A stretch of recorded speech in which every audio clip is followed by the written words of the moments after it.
When I remember early on in my podcast journey, I was listening to something. I don't know why it stuck with me so much, but somebody said people will watch like videos, but they won't listen to crappy audio.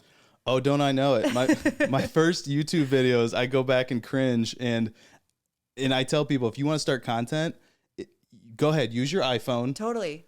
But invest in a microphone. Because people, yeah, they will. Like, it doesn't have to be the best video and they'll still watch it. But if it sounds bad on your ear, you're not going to keep listening to it. I still to this day, if someone for whatever reason finds a like original video I did, and like some of my videos, I didn't know what the hell I was doing. Right. So I had a microphone, but it wasn't properly plugged in or routed, or my settings were off. Yeah. And it sounds like I'm in like a bathroom.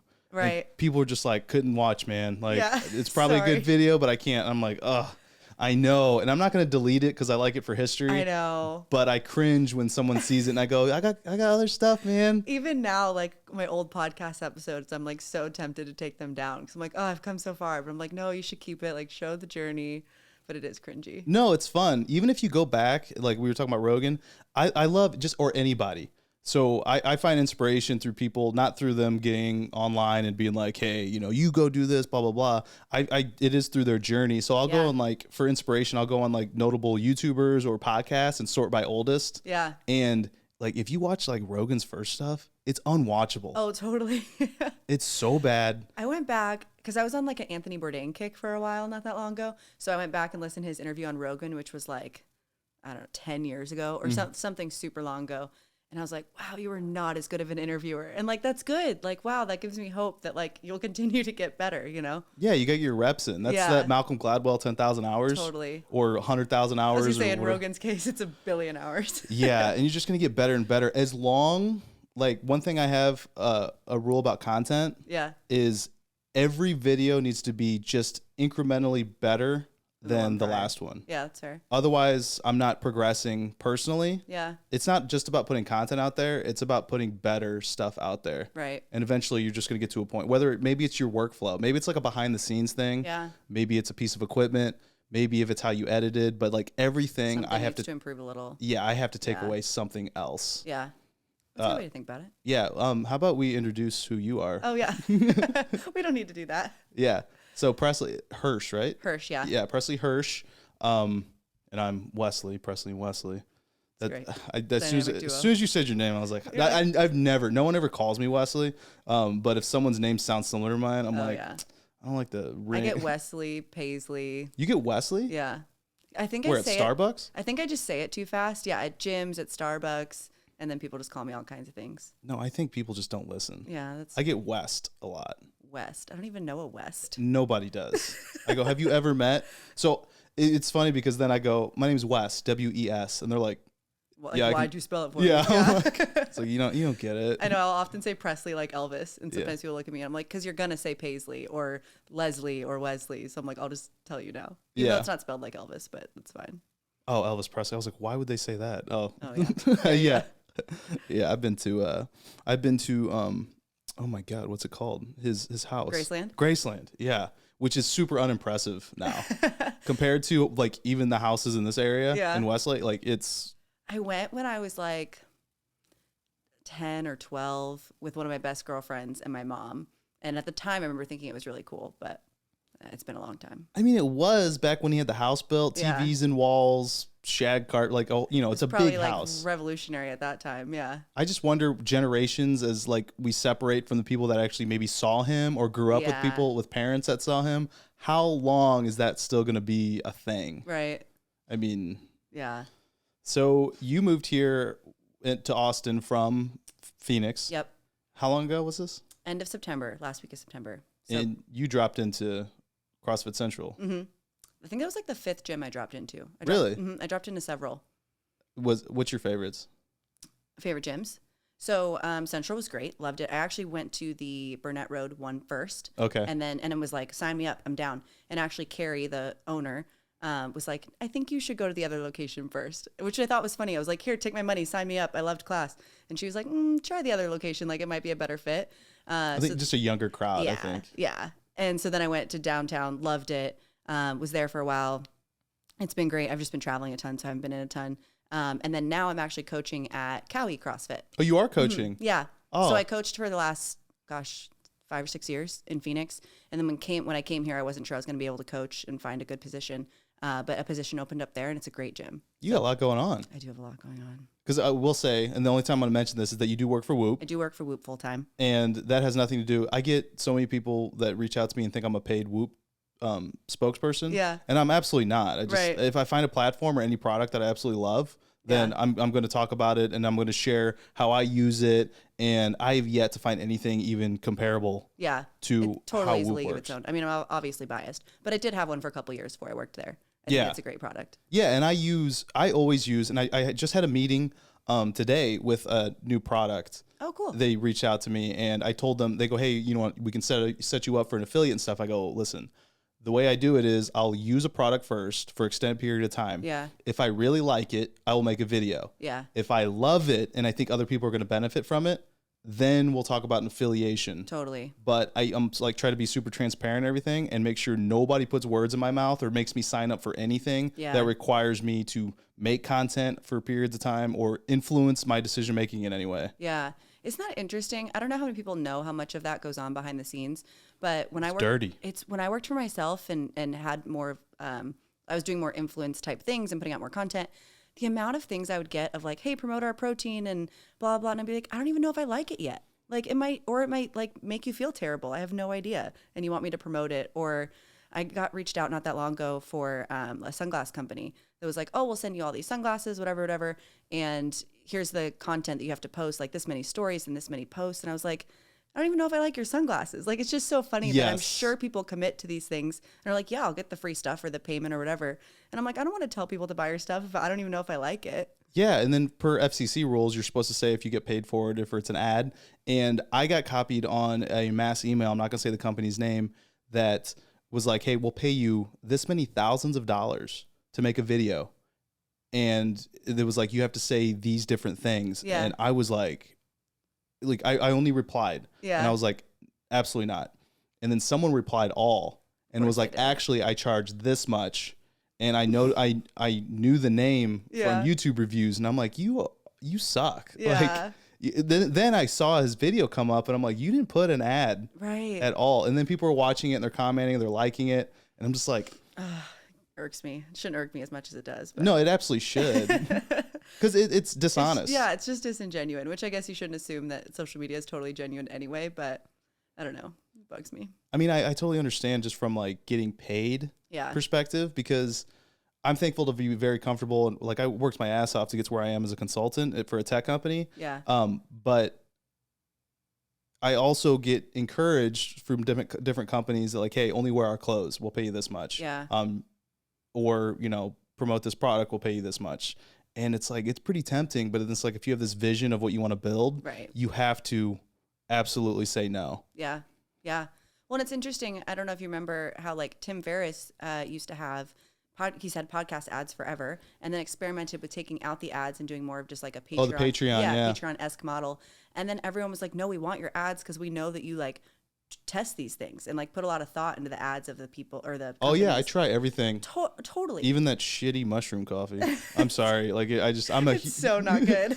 I'm a huge coffee. And then shout out to Devin. I don't know if you ever tried Neverest coffee. I haven't. Yeah. He showed up there was an event called the Iron Bell. You weren't here yet, but it's an all-female event that CrossFit Central throws. I was gonna say, I think I heard of it. Yeah. Yeah, it's like 8-year-old girls all the way up to like 6-year-old. These little savages, I tell you. I believe it. Yeah, they are beasts. Like it's amazing. I had to judge them and no rep them during the competition. Oh, no. And they were so like, yes sir, no sir. And they were just pissed off if they were losing. Like the second place girls cried. And I thought that was not sad, but really awesome that they were so upset. So much. Because you just don't see it with like young kids anymore. Totally. But I met him here, and he just finished an Ironman, and he's and he was creating this Neverest brand. He has his own coffee, and I love coffee, and his stuff's amazing. Oh, I'll have to try it. Yeah, but I'm like a huge snob. Like I have a Chemex downstairs. Yeah. I've used machines, but I have to grind my own beans. I have to do the pour over. Oh, I don't. I love coffee, but I will drink any coffee. I'll drink Circle K coffee. It doesn't matter to me. I'm like the opposite of a coffee snob. I mean, Circle K coffee is better than no coffee. This is true. But when people come at me and they're like, that French vanilla Dunkin' Donuts is good. Oh, no. I don't like sugar in my coffee. Okay. I like coffee. Yeah. Yeah. The Cinnamon Toast Crunch Creamer. Oh, gosh. I will say, It's really good. I'm sure it is. It's like the milk at the bottom of the bowl. But if I'm just gonna have that many calories, I'd rather like eat cereal. Oh, You know, I don't like to drink my calories. that's coming from someone who's into fitness. Well, and, that's true. And I used to be a bodybuilder and like, so yeah. Yeah. But No, that's always the thought in my head is I would always rather eat my 100%. calories than drink them. yeah. Even if it's like the choice between a French vanilla latte from Starbucks, which is like 1,200 calories, Yeah. or like 3 glazed donuts. Yeah. I'm taking the donuts. 100%. Yeah. Yeah. No matter how delicious that French vanilla It's probably latte is. good. Oh, it's amazing. But it's 1,200 calories. Why? No, when I was working at a law firm, I used to stop in. I mean, I worked out. I've always been healthy. Yeah. But I was just so like grinding all the time. I'd get this white chocolate mocha. Oh, I've had that. It was 1,200 calories. It's delicious. It doesn't taste like coffee. No. It tastes like white chocolate mocha. It tastes like Christmas candy, and it tastes yeah. like 1,200 calories. Yeah. No, I like black coffee now, but Yeah. you have to work to get there Yeah. for some people. Do you take pre-workout before? No, I really just drink coffee. Sometimes I drink Rain if I'm like doing something real serious. But, Rain? Mm-hmm. What do you think about energy drinks in general? I think for the most part they're not great for you. But I also think, I don't know, everything in moderation. Like if the artificial sweetener, sugar, color in an energy drink that I have once a week is what gives me cancer, then maybe it was my time to go, you know? Yeah, I read a lot of like clinical studies Yeah. With the way I do reviews and stuff and just my background. Those studies are always survey based, and you just don't know what outside, like no one, you can't have like, hey, we're going to have this subset of individuals. They're going to eat the same diet. Totally. They've got the same genetics. The only variable is whether or not they drink energy drinks. And how often. And my degree's in nutrition, so that's what I went to ASU for. And they talked about that so much is in terms of studies, like you just can't control, like there's so many other lifestyle factors. So if you're evaluating something like red meat, for example, which is obviously like, you know, people are so hit or miss on that. It's like the same people that are eating red meat or not eating red meat probably also are doing other things. Like if you're somebody that doesn't usually eat red meat, maybe you're somebody that also goes to yoga and like drinks a lot of water and eats a lot of vegetables. Or and, like, where's the red meat from? Right. Totally. I mean, you just can't. So it's like when they try to do these studies on like certain vitamins, do certain things, it's like you just can't ever get it that granular. Yeah. Like, there's too many other things. And everybody's different. Yeah. That's the big thing. I did a video on pre-workouts and caffeine adaptation. Yeah. Like I'm someone who can drink a cup of coffee and go to bed. Like Yeah. sometimes I have because I like Doesn't warm. that mean something's like not good with your adrenals? No, it just means like my body just Absorbs it differently. well like different people break down different things between their like liver And have you tried like going on a caffeine detox and then bringing it back in? let me tell you. So when I was before I quit and left St. Louis where I'm originally from and decided I didn't want to be in cold weather, I worked 3 straight 96-hour weeks at a law firm. With no coffee? No. Oh. With coffee. And I was drinking 12 cups minimum a day. Yikes. And I was like addicted to it. Yeah. So I had to go on a caffeine detox. My heart was all out of whack. Totally. And it was like I was going through a little drug withdrawal. Oh, 100%. I was cranky. I had mood swings. I was sweating. I would just be curious if you, detoxed and like got more sensitive to it and then brought it back in, if you would like feel more of the stimulant if you were to drink it before bed or whatever. No, it's not something I need anymore. Yeah. Like I can go without it some days or That's take good. it. Yeah. But it's just, I also like, I'll take a pre-workout with 300 milligrams of caffeine. It's also, Which is fine. but I should say too, like I don't drink that much anymore. I limit myself to 2 cups a day. Yeah. And I forgot the ratio. There's a milligram to body weight ratio. Oh, interesting. I didn't know that. So I'm not ever going over that. Yeah. So I can the only thing that keeps me up is if I work out late at night. Yeah. Because of body temperature. Oh, is that the reason why? Mm-hmm. I just like working out. And so when I work out late, I feel like it like psychs me up and then I don't want to go to bed. No. So, well. But it makes sense that something else would be happening. Yeah. So there's a whole like thermogenesis movement lately. I don't know if it's like a current movement, but there seems to be more of a spotlight on it. And it's like ice baths in the morning, right? Warm baths at night. And it's because your body temperature, like I have a 8 Sleep smart cooling mattress. Yeah. Love that mattress. And I'm just a furnace all the time. Yeah. But it keeps my body cool and keeps me asleep because your body needs to be cold at night. Right. So you'll drop 2 to 3 degrees from your 98.6 degree average. Mm-hmm. And that triggers melatonin. Right. So when you work out late at night and you spike your body temperature, you're telling your body that you want to stay awake. That makes sense. Yeah. So your body also has this resiliency that in the morning, if you take a cold bath, for example, yes, you are cooling your body temperature, but it wants to bounce back. Yeah. And then it warms up. So it like hits that equilibrium of where you should be and then keeps going up and it alerts you. Interesting. The opposite is if you take a sauna, which is preferred, but people don't have saunas, you can take a warm bath, and it's called the warm bath effects, where your body will bounce back and actually cool down. And once it hits past that equilibrium, we'll start triggering melatonin and want to put you to bed. Interesting. Yeah. Yeah, I did a cold shower experiment, I think it was last year. And I did it for a couple weeks before I like dove more into it and realized that I was supposed to be letting myself like air dry. Because if you do the cold shower and then just like dry off, you're like nixing the effect of letting your body naturally like increase in temperature, whatever, which was a totally different game. Yeah. It's same too when you work out. Yeah. And you try to like immediately cool down. Yeah. Versus let your body do its thing, which is like go through inflammation and get blood to the muscles. You'll just negate all your gains of like you did. Interesting. Yeah. The more you know. Oh, I'm deep into it. You're deep into it. I really want to get into the ice bath thing. I haven't gotten into that yet. Yeah. I do sauna pretty often. I mean, anytime, like I'll fill that thing back up. I just know I'm like the worst sucks. in the cold. I like run cold. I've actually gone to acupuncturists and like done things to try and like make my body like more, because I used to just like my feet would hurt. They'd always be cold, like my fingers, like, and so I just get cold really easily. So there's part of that cold therapy is to help with that. Is it like with circulation and everything? Yeah. Well, there's a couple from what I've heard and read between Andrew Huberman and some other stuff. If you haven't listened to the Huberman Lab, it's... Oh, I haven't. Oh my God, it's incredible. Okay. Do you know who he is? Yeah. Yeah. So he goes through this whole thing. There's a couple ways. Like if you want to use cold baths for fat loss, then you want to get in the cold bath and let your body shiver. I have heard that. If you want I think Tim Ferriss has talked about that too. Yeah. If you want it for stress and for circulation, then try to resist the shivering and get your body to adapt to it. Interesting. Yeah. And then it should help and improve circulation. Interesting. But it sucks. Yeah, but it's just very uncomfortable. Yeah. Which is good. I need more of that. Yeah, I never got mine down to like a real cold. Yeah. I was just like, I'm going to work myself to 15 minutes at these different temperatures, apparently 15 minutes max. Okay. And then I stalled out at like 46, 47 degrees. Okay. And I was like, man, I can't. Just. It's cold. Yeah, it's cold. But I think there's some really cool value. I've seen a lot of people working on their breath work and stuff like that and like meditation through those things. And I think that's really cool. Have you ever done Wim Hof? I have not. I did download a breathwork app not that long ago, maybe a month ago. And it's been really cool. I have done a lot. I had a lot of health issues growing up. I've done a lot of like visualization and like box breathing, but I've never done like the really intentional like fast breaths.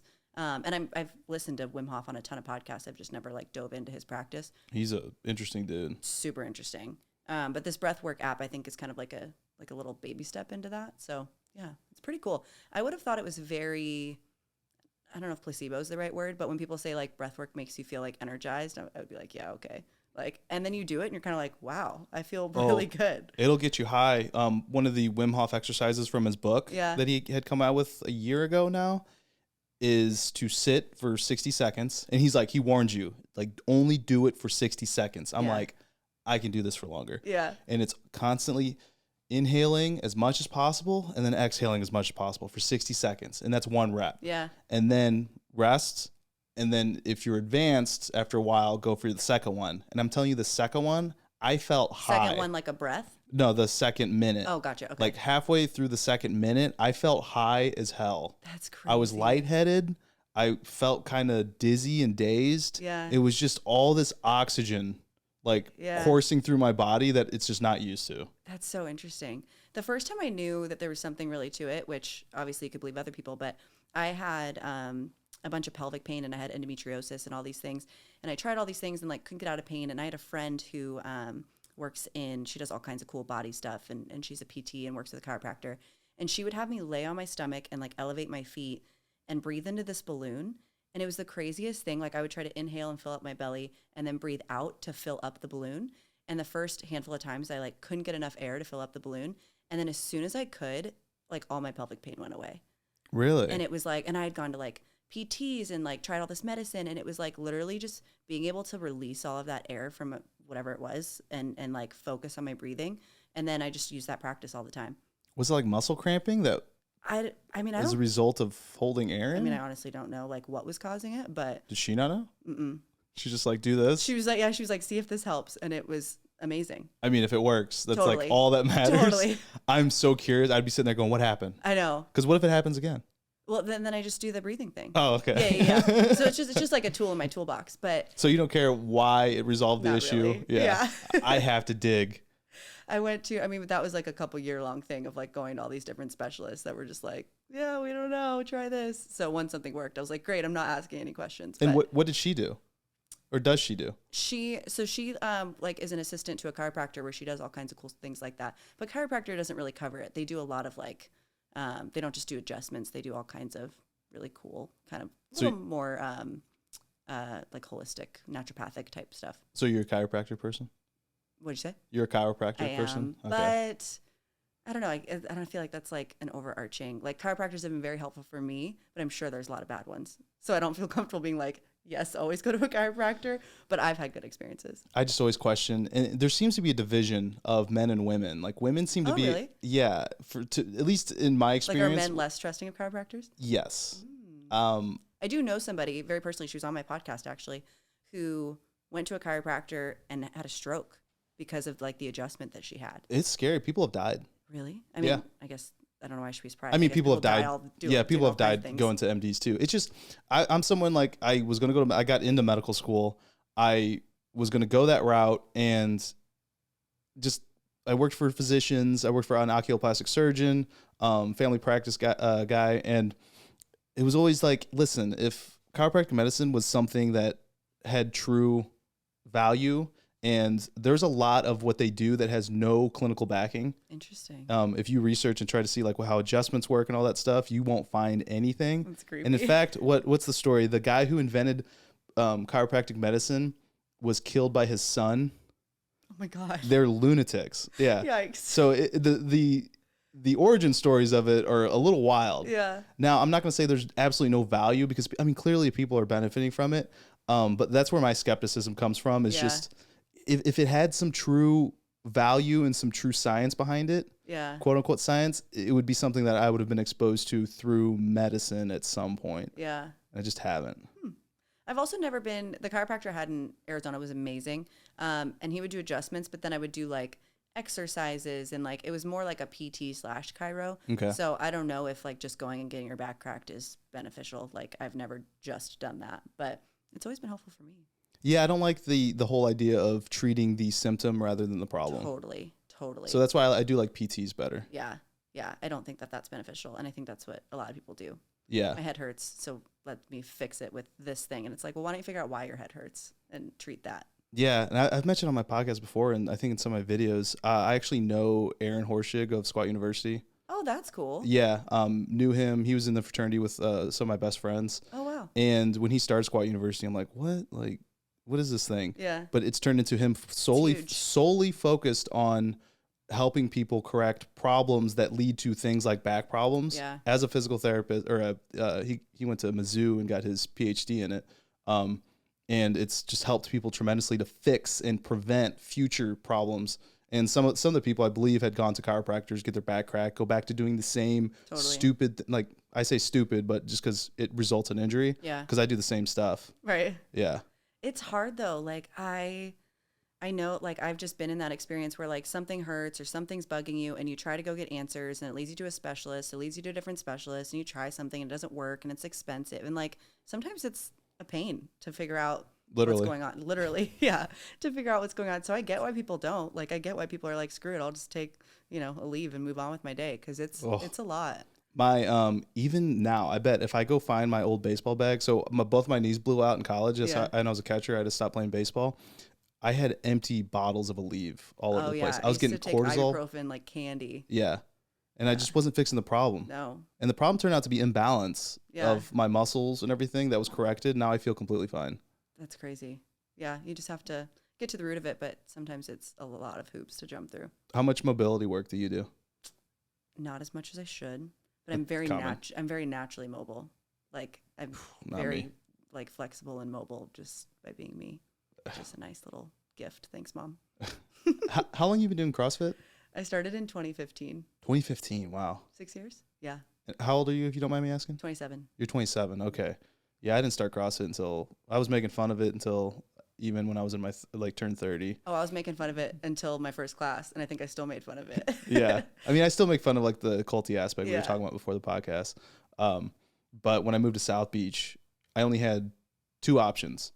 It was a gym that I initially went to. It was a basic bodybuilding gym. It was Crunch Fitness. And I think it was like a notoriously like homosexual gym. Oh, really? At least that's the vibes I was getting when guys would ask me out, and I'm not. Yeah. Like nothing against it. It's just I'm not. And I was like, man, I feel like an object here. Yeah. It's like, can't I just work out? Yeah. Like, do I have now to you cover know what up? it's like to be a woman. Exactly. Okay, thank you. But I was like, oh, I guess I'll try this other gym, CrossFit, Miami Beach, and it's hard. Yeah. I got a lot of empathy for it. Yeah. Yeah, I did. So I had a lot of eating disorder, body image issues growing up. And then I really, truly believed that. Oh, bodybuilding must have really helped with that. Well, I thought it would in my God. young, naive brain. I was coming out of high school and was working at Lifetime Fitness at the front desk. And so I would see all these people come in that were competitors. And I was like, if I can get on stage and win a medal for the way that I look, then obviously I'll feel good about myself finally. And so I did that and got on stage and won a medal and whatever. And I will like never forget the feeling of like sitting in my bed afterwards, covered in spray tan and like with my trophy and tiara. And I was like, I'm still so unhappy. And like I won, like I couldn't have done anything else, you know? And so I stayed in it for a while, and then eventually, and the guy I was dating at the time was doing CrossFit, and I'd be like, your pull-ups are ugly. I don't know what you're doing. Like, don't talk to me at Lifetime. Yeah. And then he was out of town, and I just like was doing the binge and diet and was like, you know, maybe there's something to this like other form of fitness. So I dropped into a CrossFit gym and took class, and it kicked my butt. And I was like, this is fun. Like, I need to do something that's more fun like this. And Oh, really? yeah. And then I got my level 1 like a month later, and they were like, eat for performance. I was like, whoa, I get to eat more to get stronger. Like, what a concept. And I just dove right in. But yeah, I wasn't like that when I first went in, but there's been a few things like hot yoga is one where I have to force myself back just because it sucks so bad. yeah, I don't like hot yoga. Jiu Jitsu was one, getting choked out by literal children that are half my size. It's like, oh, you gotta like exercise a lot of humility. And I'm glad I actually did jiu-jitsu before CrossFit, where I learned a lot of body awareness probably. Well, it was more about setting my ego aside, Oh, interesting. because I deadlift and squat a ton. Yeah. But you get to the power clean or the cleans, and you get to the snatches, and mobility sucks. You're not. I actually the first month I sprained both my hands. Ooh. Just because I was like, well, I can deadlift this much, I'm gonna try to power clean it, and I had no lat mobility to get my elbows up. Oh. And I was doing dumbbells for the first like 4 months of CrossFit. Yeah, that sounds. So I didn't fall in love with it. Yeah, I like drank the Kool-Aid real fast. Competing against other people, that's fun. That is fun. The community aspect was a blast. You can't beat it. And I remember, really early on, like, I remember being out for like a run, and I was like the last one in, and somebody from class came out and like finished the run with me. And I remember being like mind blown that like people would do that and be like, you're done with your workout. What are you doing? You know, but it's like a community, you know? Yeah, the last people, whether it's like the actual games or in class, get the most attention. Right. So if you like attention, suck at CrossFit. Right. Exactly. Everyone's going to cheer you on. I know. Everyone claps for you at the end. Yeah. I dove right in and fell in love with it and started coaching, and it's definitely changed my life for sure. I actually had thought about getting my level 1. Yeah. But I don't want to give any money to CrossFit. Like I don't want to support it in that way. No, I have a lot of problems with like, well, maybe it's changed. I don't know, but it is a big corporation. It is a big corporation now. The level 1 was, I would be interested, like if I could not know anything that I know and go take it now. But I was just so early in CrossFit that I didn't know anything. So I felt like it was so eye-opening. Whereas if I'd been doing CrossFit longer and then took my level 1, I don't know if I would have had the same experience. And then my level 2 was great. It's all about coaching. Okay. And it was amazing. So what's level 1? Just level 1 is like introduction to CrossFit. So it's like movements. Okay. At one point it was paleo, then zone. Now I don't really know what like nutrition diet they prescribe at the level 1. But it's all just very basic, like movements, range of motion, stuff like that. And then level 2 is entirely focused on coaching. So you're like coaching small groups, coaching individuals. Like, how can you cue somebody to move differently and move better? How can you give like quick actionable feedback? It's funny, like if you're coaching a small group, you know, at the level 2 and you say something like, you know, good job or good or, you know, whatever, then they're like, was it good? And then they're like, what was good about it? Like, Okay, they don't, like, you can't use filler words. Like you can't be like better. Cause then they're like, was it better? You know, like they just are very like intent on making sure that what you're coaching and saying is actually valuable versus just like, good job, guys. So I love, okay, there is some aspects of that I do love because there are a lot of parallels with the community and working out between jiu-jitsu and CrossFit. Yeah. The one thing jiu-jitsu is missing, and it's very dangerous, and I came in with a lot of skepticism of CrossFit, is that there's no lack of real oversight. Yeah. There is with the belt system, knowing like the lineage of how someone got their black belt. Usually, like if it comes from a Gracie, like the Gracie family. Yeah. If you don't know, listening, they're like the Brazilian jiu-jitsu royalty. Right. That goes all the way to Hickson and Hoist from the first or second UFC. I forgot which one he won. But with his introduction, you realize, oh, jiu-jitsu is like a real thing, and it's killing everybody. So being in South Florida, when I first started doing that too, it is one of the capitals, I think, of the country between New York and San Diego. And actually, Austin is becoming the jiu-jitsu capital of the country. That's cool. John Donaher is moving here, I believe, and starting a jiu-jitsu gym called New Wave. Cool. And that's where I'm going to go to start. And there's 10th Planet here, which is no gi. But that lack of oversight is, we've had people that, I went to a place called Fight Sports in Miami, ran by this guy named Cyborg Abreu, absolute gorilla of a man, like world champion jiu-jitsu guy. And people would come into our gym from other gyms, and yeah, sure, they would have like a few belts up in the system. But then I, as a white belt who's been doing it for 4 months, could choke them out because their coaching was ass. Interesting. Versus when I was first looking into CrossFit, people were getting hurt because there was no oversight. Yeah. There's still some gyms, like I went to a gym in called, I'm not gonna say it, but I really thought you were about to say it. I was like, ooh. They know who they are. Yeah. They charge like no money, but they're like a front for.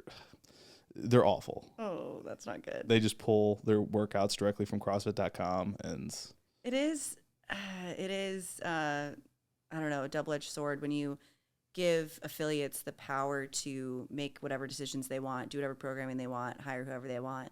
I think that's really cool, but there definitely is the downside that like a gym is going to be run any matter of ways, and you could drop into a gym. And that's the hard thing about like recommending it to somebody. Like if I were going to recommend it to somebody that didn't live in Austin, be like, oh yeah, look up your local CrossFit box and go. I don't know what kind of experience you're going to get. Mm-hmm. You know, it's a mixed bag, which is kind of a bummer. But on one hand, it's cool that they give that power to the affiliates. So I don't know. I can see it from both sides.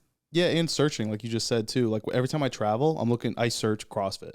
Oh, for sure. I search CrossFit, but then I go and look on like their Instagram, and I look Yeah, on I like do their the same website, thing. look at their programming. I try to get a feel for What are you looking like, for on their Instagram? if they are there at all, like if there's any consistency, which sounds funny, but like I just think It's a business. it is a business. Yeah. Like, are you investing time or money or resources into like showing your community or like anything like that?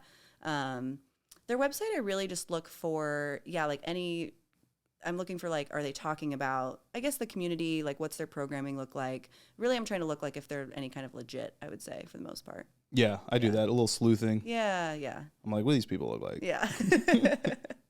Get a feel for it. Because sometimes you see them and you're like, Yeah, or like, yeah, sometimes the programming, I'll be like, that's dumb. That doesn't make any sense. Oh, or, programming, 100%. I have to know. Yeah. And there's good and bad programming, or some stuff's just dumb. Like I showed up to a gym here. Glad you said it. I showed up to a gym here and it was a 5K program that day, and I was like a 5K run. And I was like, well, that's annoying. I don't really want to run a 5K, but that's good for general fitness. Like you should be able to run a 5K. So I'm like, is it dumb in the sense that I don't want to do it? Yeah, but it's not poor programming. Yes. Right? So it's like, okay, I did it and it was fine.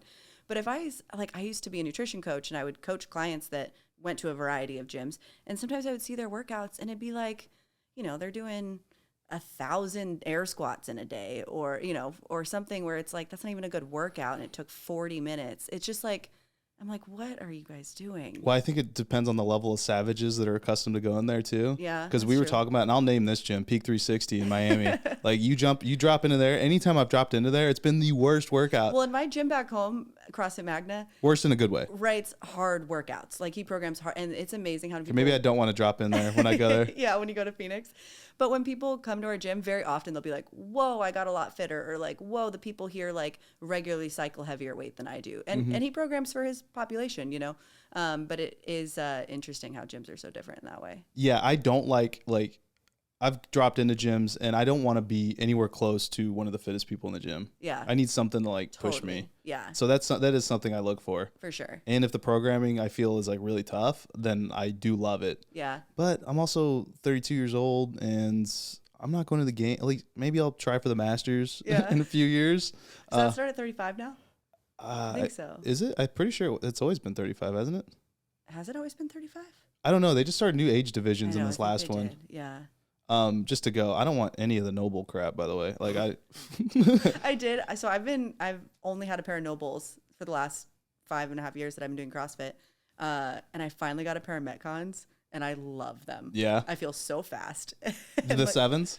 Oh, I don't know. Metcon React. Oh, you got the turbos. Is that what they are? That's right. I saw you post it. Yeah. Yeah. The React turbos are more running focused. Okay. They've got like a protruding like Romaleo heel. They do. And then they took that design and see, this is why I nerd out on this crap. I do have Romaleos. Those are the only weightlifting shoes I've ever had. Yeah. Then they took that design, they adapted it, I believe, for the sevens. Okay. Which the sevens I would say are probably more ideal for heavier weight. CrossFit, but then at a certain point, you don't want to use them for heavier weight. You want to use lifters. Right. You say you do have Romaleos? I do. Yeah. That's like what I do on my weightlifting in. They're beautiful shoes. I love them.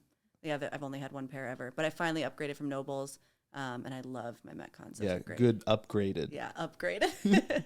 I like Noble as a company, and I like what they're doing, but their shoes for like any kind of explosiveness is not. And I could see they're super flat, so I could see if you're cycling a barbell often that it could be helpful for that. But I also am really mobile. I don't really need like the Wear Vans. I don't need I don't really need the extra help in that respect. So yeah, my next CrossFit shoe video is gonna be on my Jordan 1s. Oh really? I was using those working out in. Some of the fittest guys at my old gym would wear Vans all the time. Because they're nobles. That's all they are. And to a certain extent, like I do love the super fabric on nobles. I don't like the canvas ones. But they've kind of just lost their luster in my eyes. It's like, okay, you came up with an interesting idea. You wanted a no bullshit, the name Noble, minimal shoe, and now that's it. Like now you can buy them in all these colors. It's so funny their emails too. Like I don't know, not to like rag on Noble, but it's like every week you get an email and it's like brand new colorway, new drops at midnight, blah blah blah, and it's the same exact shoe in a slightly different print. And it's just like, you've got to come up with something else at some point. Yeah, I think my viewpoint actually, since I started doing reviews, is changed. Like I was a Noble wearer. I love high tops, and they were just the only ones offering. Cool. They were only one like offering high tops. Yeah. Specific, like they were meant to go lateral movements. Yeah. Unlike the Jordan 1s that I'm using, because I mean it's a basketball shoe, but it's a lifestyle shoe anymore. But then when I started really getting into it and seeing like the research and development and the design of it, that's when I started falling back in love with like Nike products, because I am going to do a video on for and against buying Nike. Like that's good. Cause everyone, has an opinion on there's that. some manufacturing issues, sure, but they're just the research and development kings. Like they make the best running shoes. Like I have a pair of, how much is it, like $300 pair of running shoes by Nike. Yeah. I don't know if you've ever put on a pair of Alpha Flies. No.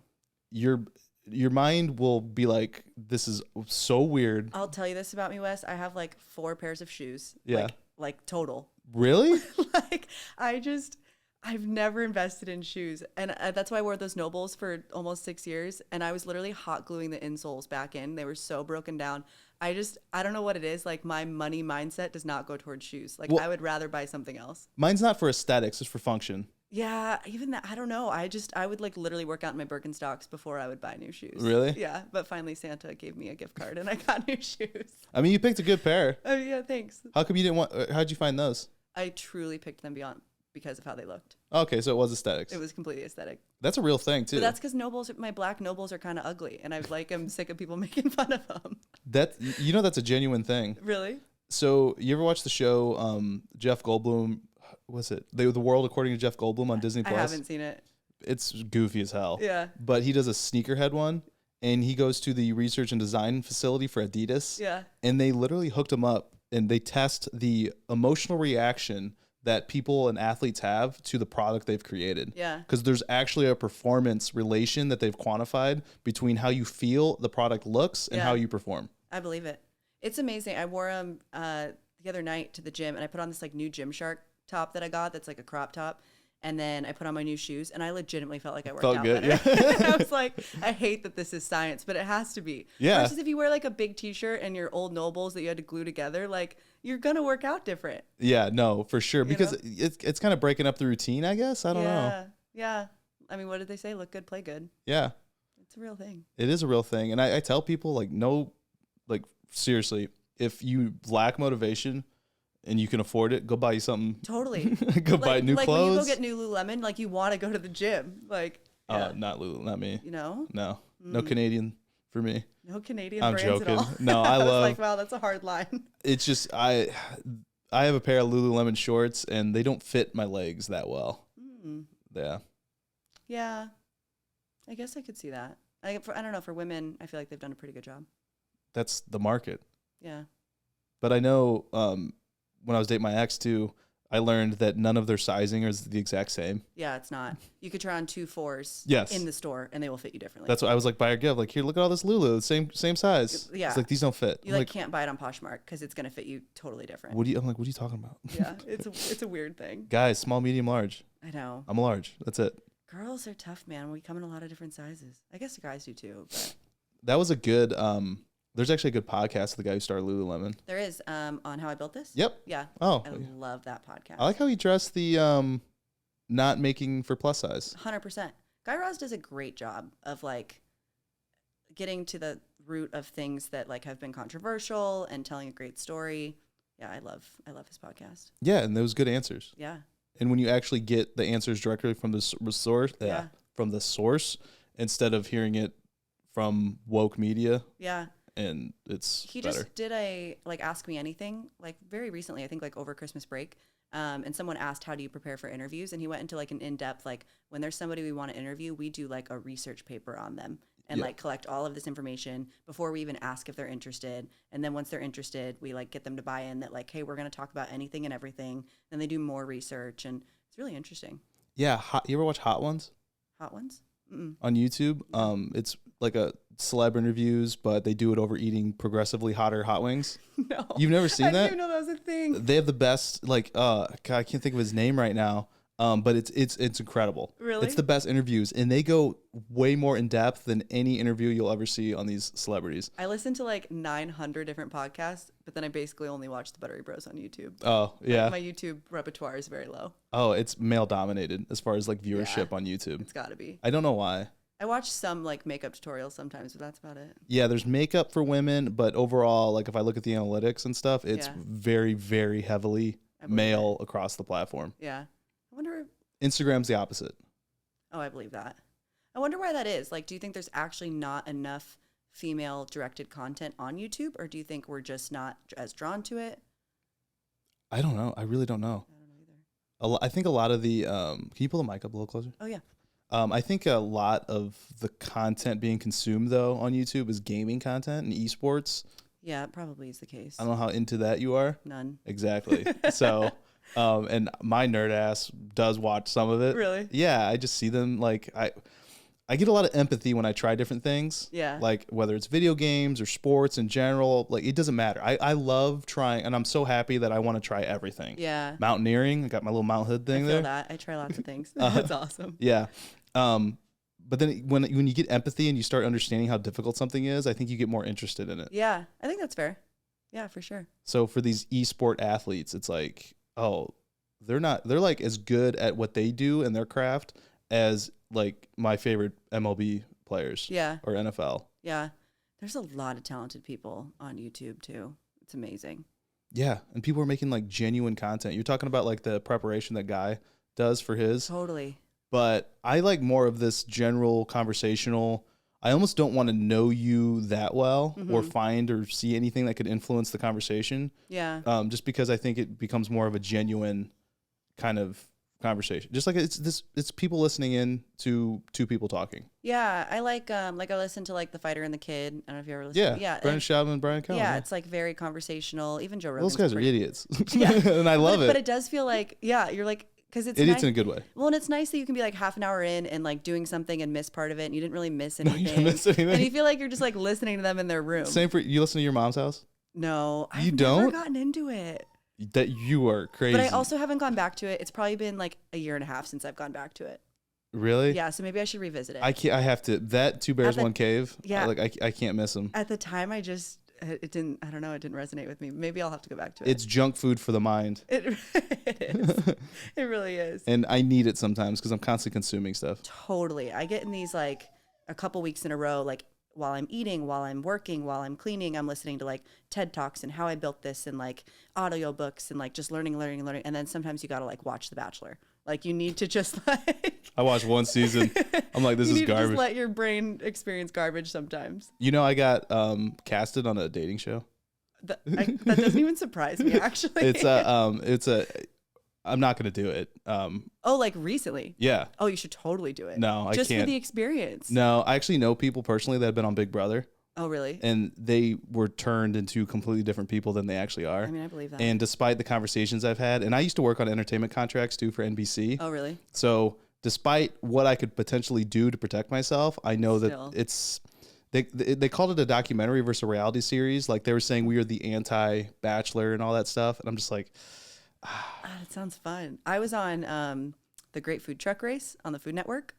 really? Yeah, and seeing how a TV show is made, reality TV show is made, It's gross. it's incredible. Like it's a whole world that you just don't know anything about. It's amazing. Oh, I've been so. I mean, not like incredible, like I want to do it all the time. Just like a whole feat. Like there are so many talented people that like make and script and cast and produce shows, and like you just don't see how any of it's made until you're there. Well, how scripted and directed was that show? Not very. I don't know how much I'm allowed to say about that part of it, but I would say like it's definitely pointed in some respects. Like they'd be like, talk about this, you know, and then Okay. we would talk about it as if it was like more of a natural conversation, and that's like what they would put on. But as far as like what we said and stuff, it's not like any of it was scripted. Okay. Yeah. Well, yeah, those reality shows aren't very scripted, but they are directed. Yeah. Yeah. Like we would like talk the night before maybe about like what we were going to buy at the grocery store the next day, and then we'd be at the grocery store and they'd be like, okay, now talk about what you're going to buy. And it's like, we already knew, but we have to talk about it for the camera, you know, Yeah. like stuff like that. That's when you're like, man, these people aren't being real. Yeah. And that's what drives me up a wall. Yeah. So I really want to start a vlog series too, called kind of a play off Buttery Bros. Because what I love about what Buttery Bros do is they show how awesome and how great of a quality of life you can have working out as well as eating like crap with their pancakes. That's fair. And I want to adapt that to like a barbell and barbecue series. Oh, that's fun. Where that's why I'm doing the same thing, but it's not going to be really scripted. It's going to be kind of like a short form podcast episode where I work out with someone and then we go eat at like any of the great barbecue That's a places. great idea. Yeah. But I also feel like they probably don't eat pancakes all the time. It's probably Hell no, the guys just are what they video. ripped Yeah. now. They were really good on Fighter and the Kid. Yeah, they were great. Yeah. Yeah. And I like I've been seeing following them for a them. long time. They're goofy. I like their content. I like seeing them in more of a mature setting. Yeah. They are like, as someone who creates content, I would like to really dive deep into their like filmmaking background, and learn more about how they've gotten better at that over the years. Yeah. But you know, they're doing what they're, you know. Doing a good job. I'm really good friends with one of the guys that does a lot of their editing, and I've told him before, I'm like, we love seeing like the behind the scenes, like how things are made, like regular conversations, like the cool, like we're jumping off a mountain and then we're eating pancakes, and like that's all fun too, but like it's really fun to see some of the like, this is why we're doing this kind of thing. Yeah. You know? Yeah. There's a YouTube channel called Corridor Digital. Oh, I've never heard of it. It's, yeah, of course not. You don't watch the platform. There's so much amazing free content out there. I really need to. So these Corridor guys are special effects artists and filmmakers. Yeah. And they just started doing like react videos, breaking down how certain shots are done behind the scenes, showing like the Cool. filmmaking process. And they've got millions of subscribers. It's because people are thirsty for like this kind of content. Yeah. And they're also filmmakers, so they're able to put their content together in a way that is very engaging. engaging, and look forward to it. But Yeah. it's like pretty cool as like a content creator to see and like get some snippets of ideas, especially storytelling. That's like, is it Vice? Is that like another Yeah. like they do a really good job of like short term or like short form storytelling. Oh my God, yeah. Yeah, like so, like I've gone to their YouTube a couple times and like You ever watched. have you watched Flossin'? No.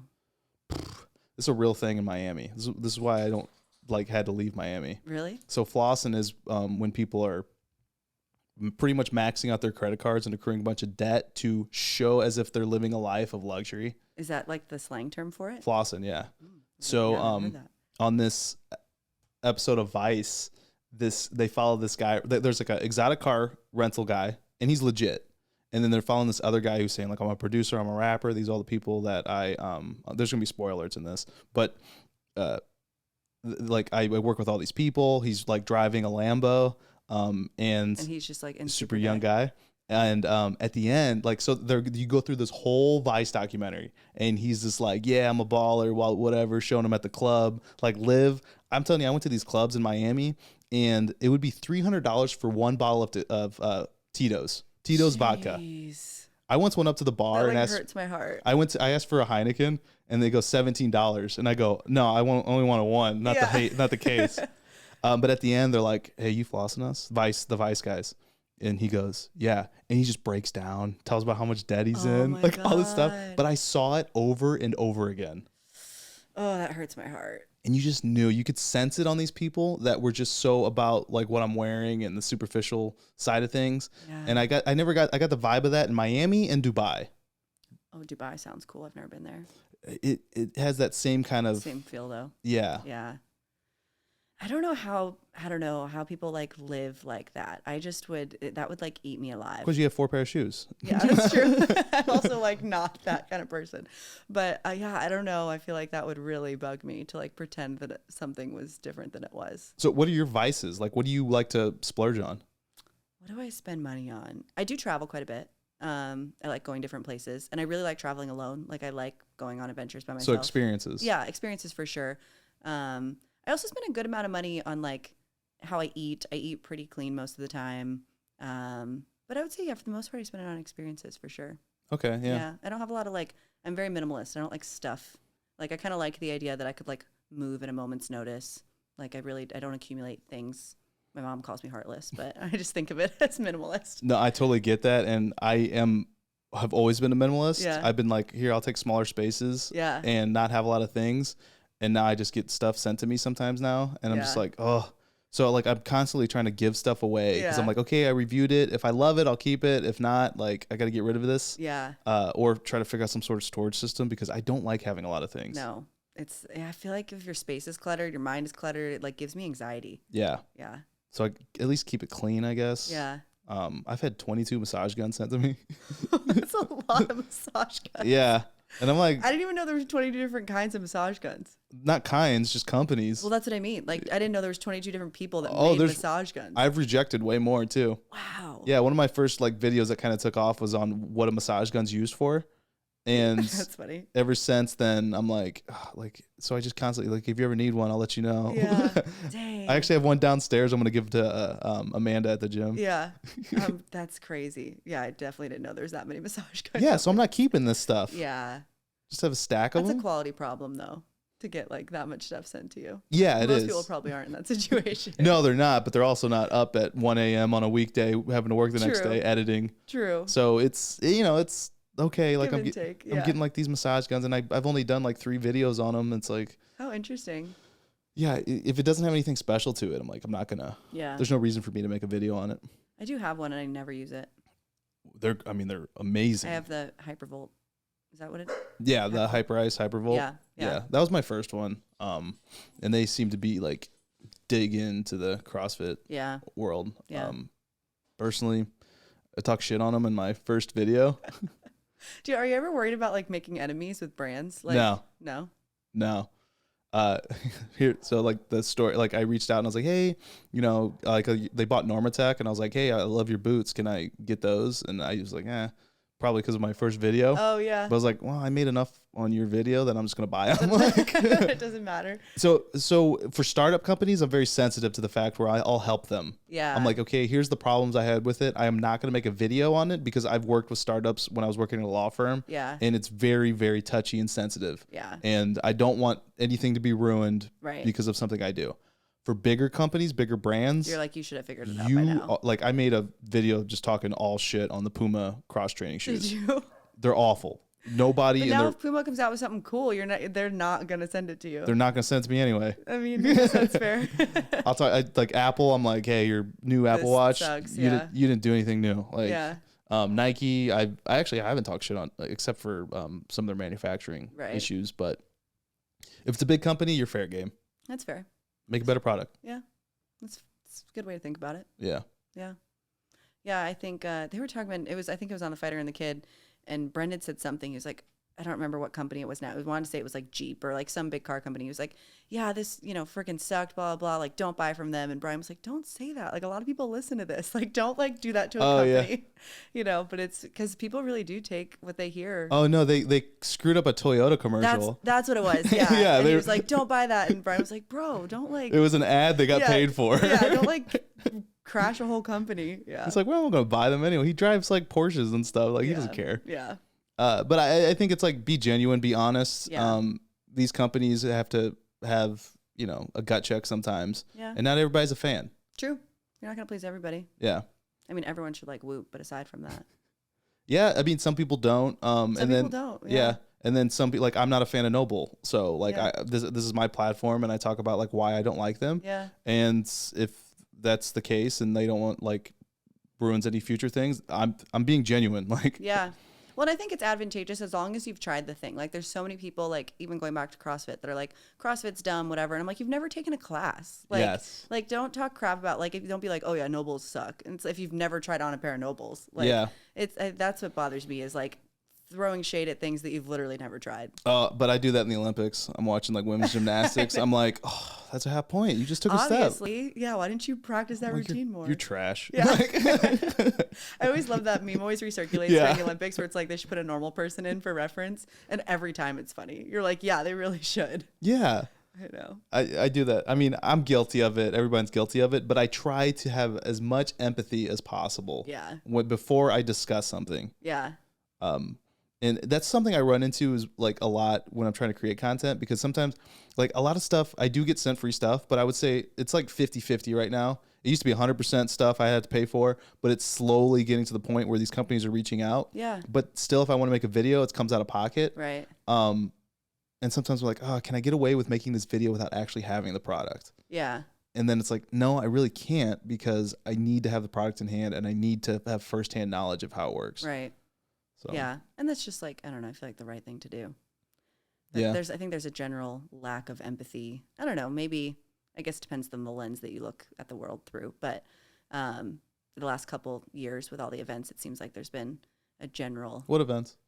Yeah, nothing's happened. The last 2 really boring years, it seems like a lot more people lack empathy than I would have thought. But then there's also been great instances where people have a lot of empathy. So that's not like an overarching statement, but it is interesting how I think that like even that just small practice of trying to be more empathetic to people kind of throughout your daily life, I feel like could be valuable for people. I think it helps with the narrative too. Like you have, like I've been in your shoes and stuff. Totally. And I try to inject that into, like, I made a video on like why body positivity is wrong. I'm like, listen, like I was chubby, like I was 250 pounds at one point. Yeah. And I personally know people like with cardiovascular disease, and try to interject there, but like sometimes people like they'll listen, they'll just put their blinders on anyway, and they won't care. And to those people, there's nothing you're gonna be able to do about it.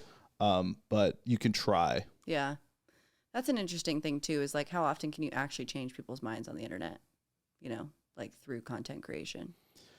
You can try. Yeah, and maybe it's like an exposure thing too. Like I don't know if like one video or one Instagram post or like one piece of content very often like flips the way somebody thinks about things. But, like slow nudges. And it shouldn't, because misinformation is a real thing. That's like when people watch like a documentary on Netflix and then like go vegan or start eating only red meat or whatever. I'm like, even if I support what that thing is, like even if you watch a documentary on CrossFit, and you're like, I'm only doing CrossFit. I'd be like, maybe you should watch a few documentaries and then decide. Like that irks me when people listen watch, then verify. Like one thing and then they're like, I'm going all in on that. And I'm like, everything that's created, somebody paid to create it or paid even in time or resources to make it. So it has to be biased to a certain extent. So like take it with a grain of salt, I actually pay for newspapers.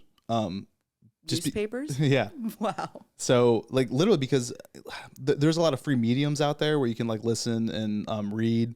However, there lacks maybe ad revenue is probably driving their clicks and stuff. So then you get a lot of clickbaity stuff. Yeah. So I take a conservative approach and a liberal approach. I pay for the New York Times and I pay for the Wall Street Journal. Like the paper copies?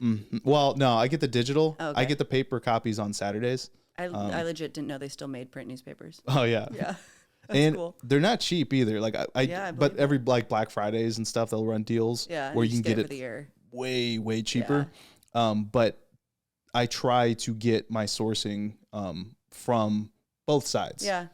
Because I maybe it was the New York Times or I forgot, some big newspaper was showing like a study between like the publish of an article that turned out not to be true. Mm-hmm. And then they did a retracting article. And I think 7% of the audience actually read the retraction.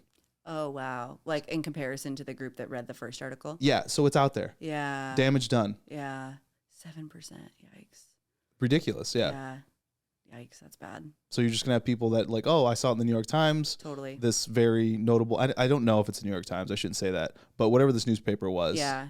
And then hardly and no percentage of that saw the Yeah. Yeah, that's bad. And speaking of articles, hold on, I'm going to pull it up. Hold on. This is so cool. We have like a legit podcast studio. Right? Let me, let's see. All right. So you can't see it, but I got picture in picture on the recording. That's fun. This is, and for people listening, Morning Chalk Ups. Where is it? Where's the title? Oh, 14 women making waves in CrossFit. And then I can zoom in here. And that's you. That's me. How'd this happen? They honestly just reached out to me. It was super cool. I have been following Morning Chalk Up for a long time. What is Morning Chalk Up? So it's a newsletter for CrossFitters. So it's intended to be something that you could read in like less than 5 minutes in the morning. For CrossFitters. For CrossFitters. How's that different than just normal news?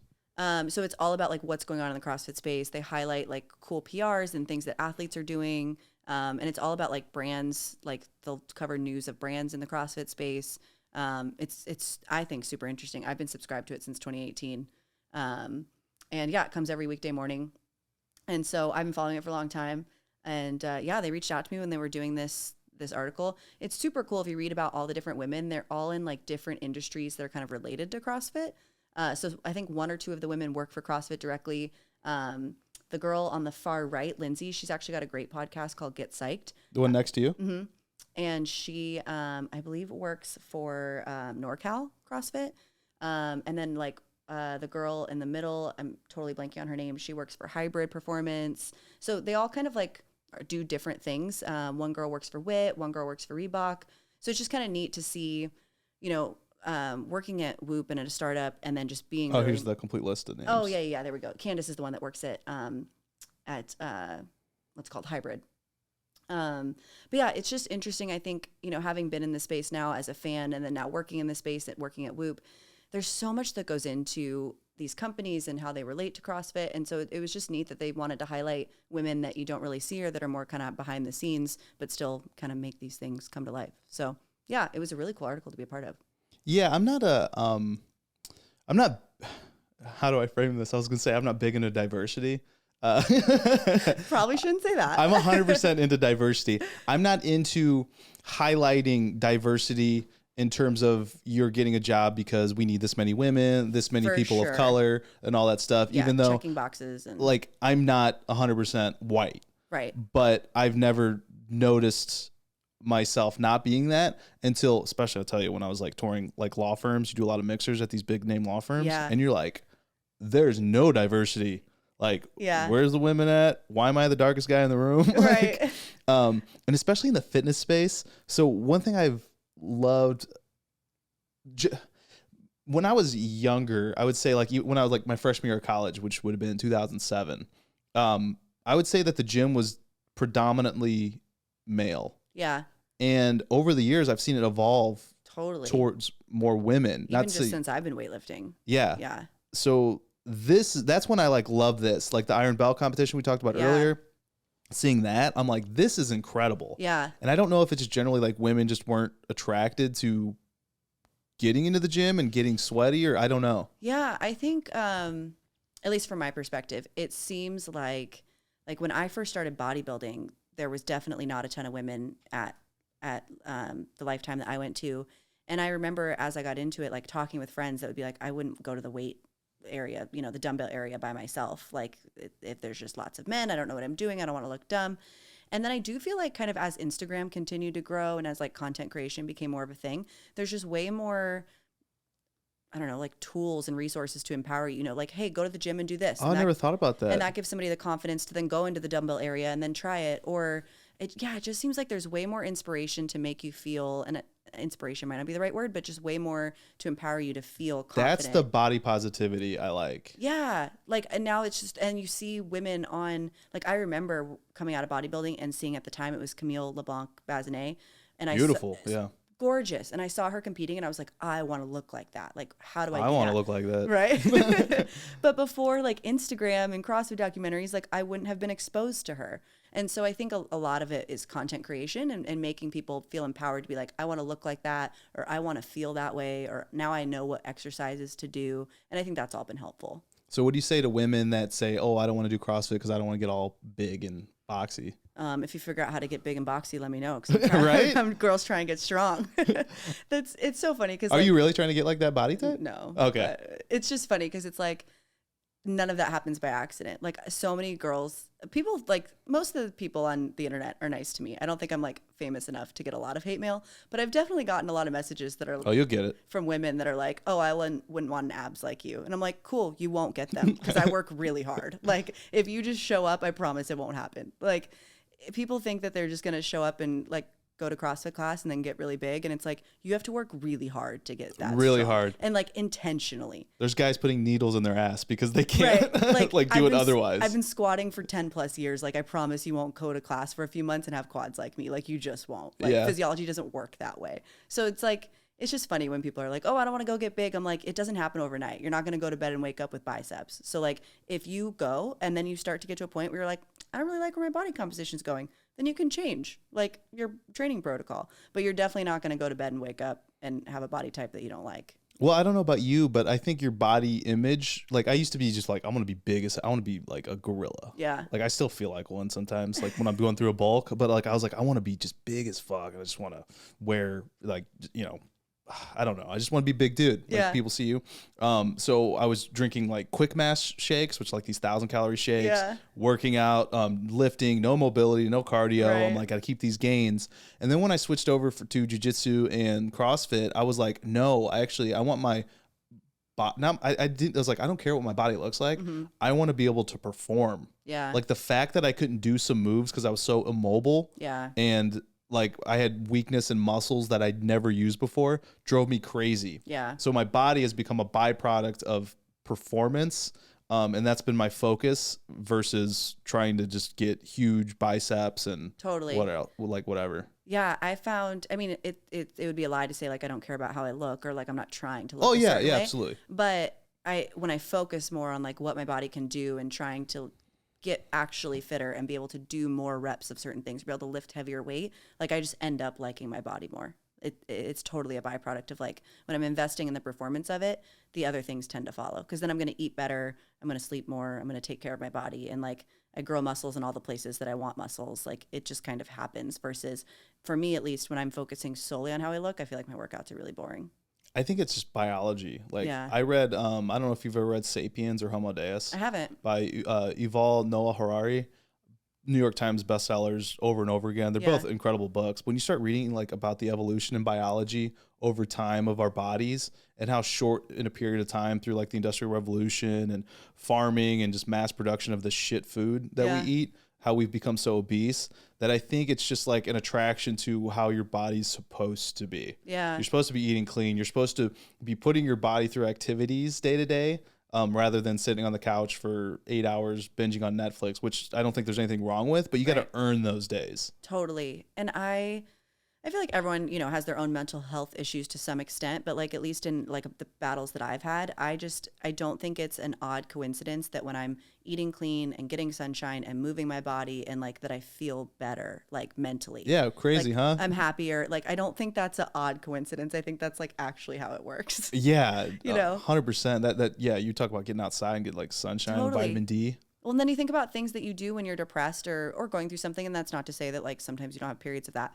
But if you think about the behaviors associated with like staying inside or being in the dark or not getting enough vitamin D, not moving your body, eating sugar to cope or whatever it is, like all of those things are cyclical behaviors that you keep doing. And like, no wonder you feel like crap. Like you're treating your body like crap, you know? And so it's hard because it's like the chicken or the egg. Like even if you don't feel like doing something, it's like good for you, like getting outside or moving your body or eating a healthy meal. It's like that's what starts the chain reaction of then starting to feel better. You know? Yeah. No, I have to, like, I'm like a dog. Like I have to go outside and run around. Yeah. And I say that in like a metaphorical sense because Yeah. I have to go to the gym. Like today was a rest day. I mean, I walked my dog for a longer period of time, but I don't feel as happy as like going to the gym. I know my body needs the rest. Like I can feel it in my legs. Like doing this open prep, Matt Fraser's programming. Just first 3 days are just awful. Yeah. But I feel so much better. Like when I sweat and get some energy out. And you feel like you did something for you. And there's the social aspect. I mean, I feel like you can't fight the science of like, when you do things that are your body's meant to do and move your body and invest in your health in a way that feels good. Like it's just no wonder you literally feel happier and better, you know? When do you treat yourself with like bad foods and stuff? I don't do like cheat days or like cheat like meals. Like I don't think about it that way, but I definitely like indulge in like life experiences. So if I had a friend in town last night and we went to a really nice dinner and we had appetizers and a couple drinks and like, you know, but I wouldn't do that like on a Tuesday at my house. Like I try to really control the controllables when I can so that when I'm in a situation that makes sense, like I don't have any guilt about it, you know? So it's like I'll eat chicken breast and broccoli at home at dinner all week so that like when my friends want to go out for pizza on Friday, I'm going to eat pizza, you know, and not feel bad about it. So I try to just like control it when I can so that, when I'm in a situation that calls for an indulgence, I can indulge. So you don't outright like plan? Mm-mm. Oh, I do. No, that's coming from like an eating disorder background. That's very like bingey to me. I always struggled with that. Like, oh, Saturday I'm going to go balls to the wall or like Sunday I'm going to eat whatever I want. Like, I don't know. That feels very like restrictive and it doesn't work. Really? Yeah. I think of them like mental vacations. I'm like, so like I'll have a cheat meal generally, and I track pretty religiously. Yeah. So I can even have like a bad, what you would consider a bad meal, but it would fit within my macros. Totally. But then every 5 weeks I do like The Rock, you know, when he posts I'm like, let's go. Like, I don't know, maybe it's my size versus you. I don't know if there's like more me to want to eat more. Yeah. If that makes sense. Well, I definitely a couple times a week, you know, we'll eat something fun and I don't know, it's taken a long time and a lot of therapy, but like if it's, you know, a Tuesday night and it was a long day and I want to have a glass of wine by myself, like I'll have a glass of wine. Or if it's like, no, I really need ice cream today. Like I'm going through it. I'll go get ice cream. Like, so I try to, but it's like finding that balance of not letting yourself indulge all the time. Because I'd probably like to have ice cream every day, but I shouldn't have ice cream every day. Are you a sweets person? Probably more than savory. Yeah. Okay. Yeah, I like sweets. I would honestly rather have a steak over a dessert. Yeah. Yeah, I do like sweets probably more. Yeah. Not big on the savory. Like especially being here in Texas, like I love smoking brisket. Yeah. Like that's my dessert. Yeah. Like my mouth, I'm salivating, like thinking about it. I actually haven't had barbecue since I moved here. Like I got it when I moved here and then I haven't had it since. Where'd you go? What's like the really, not Franklin's, but the other one? Terry Black's. Terry Black's? Yeah. Okay. And it was obviously excellent. Yeah. I try to also set rules for myself, both from a budget perspective and a nutrition perspective. Like I try not to drink alone. I do sometimes, but I try not to drink alone, both from calories and just spending money. So I'll do it like with friends. And then same thing with eating out. I try not to eat out by myself a lot. Every once in a while I'll do it.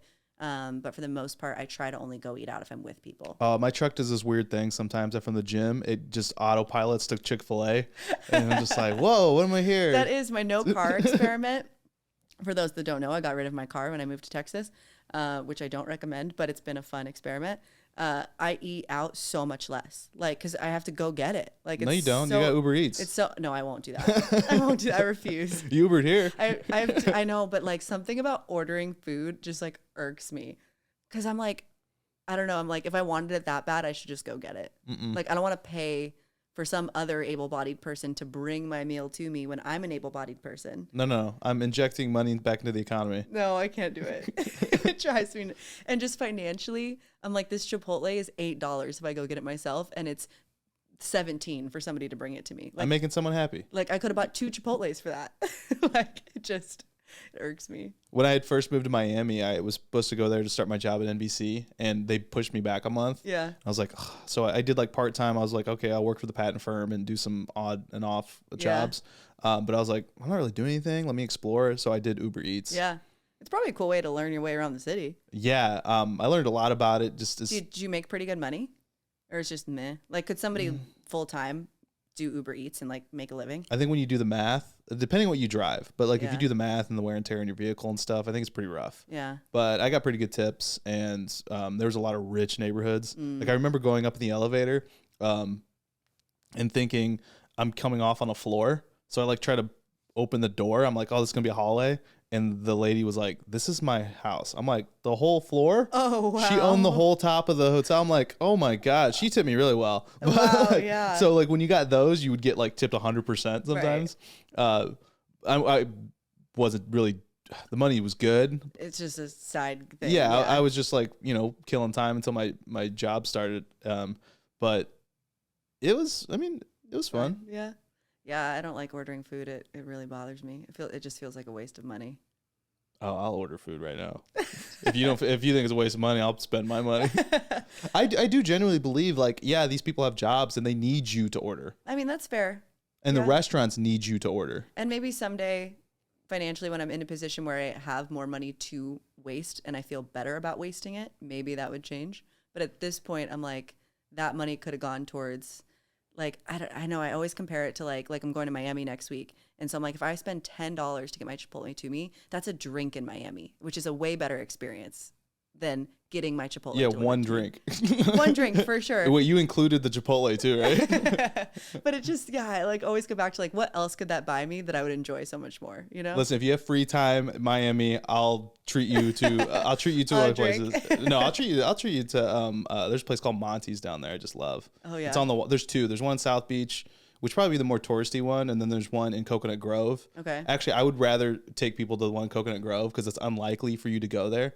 It's technically where Scarface was supposed to take place. Oh, that's but cool. it's not. But it's a gorgeous tropical neighborhood of Miami. I'm so excited. It's I used to go to, there's a place called Kennedy Park, and there was a cool little route. There was sand volleyball, and then there was a cool little route. They had like a rubber track, and it went right into the ocean, and then it would loop back in. That's so cool. I do miss that. I would do that like in the sunrise. Yeah. Yeah, I've been, obviously Mexico and San Diego growing up in Phoenix, but never to that side. I love San Diego. Yeah, San Diego's pretty great.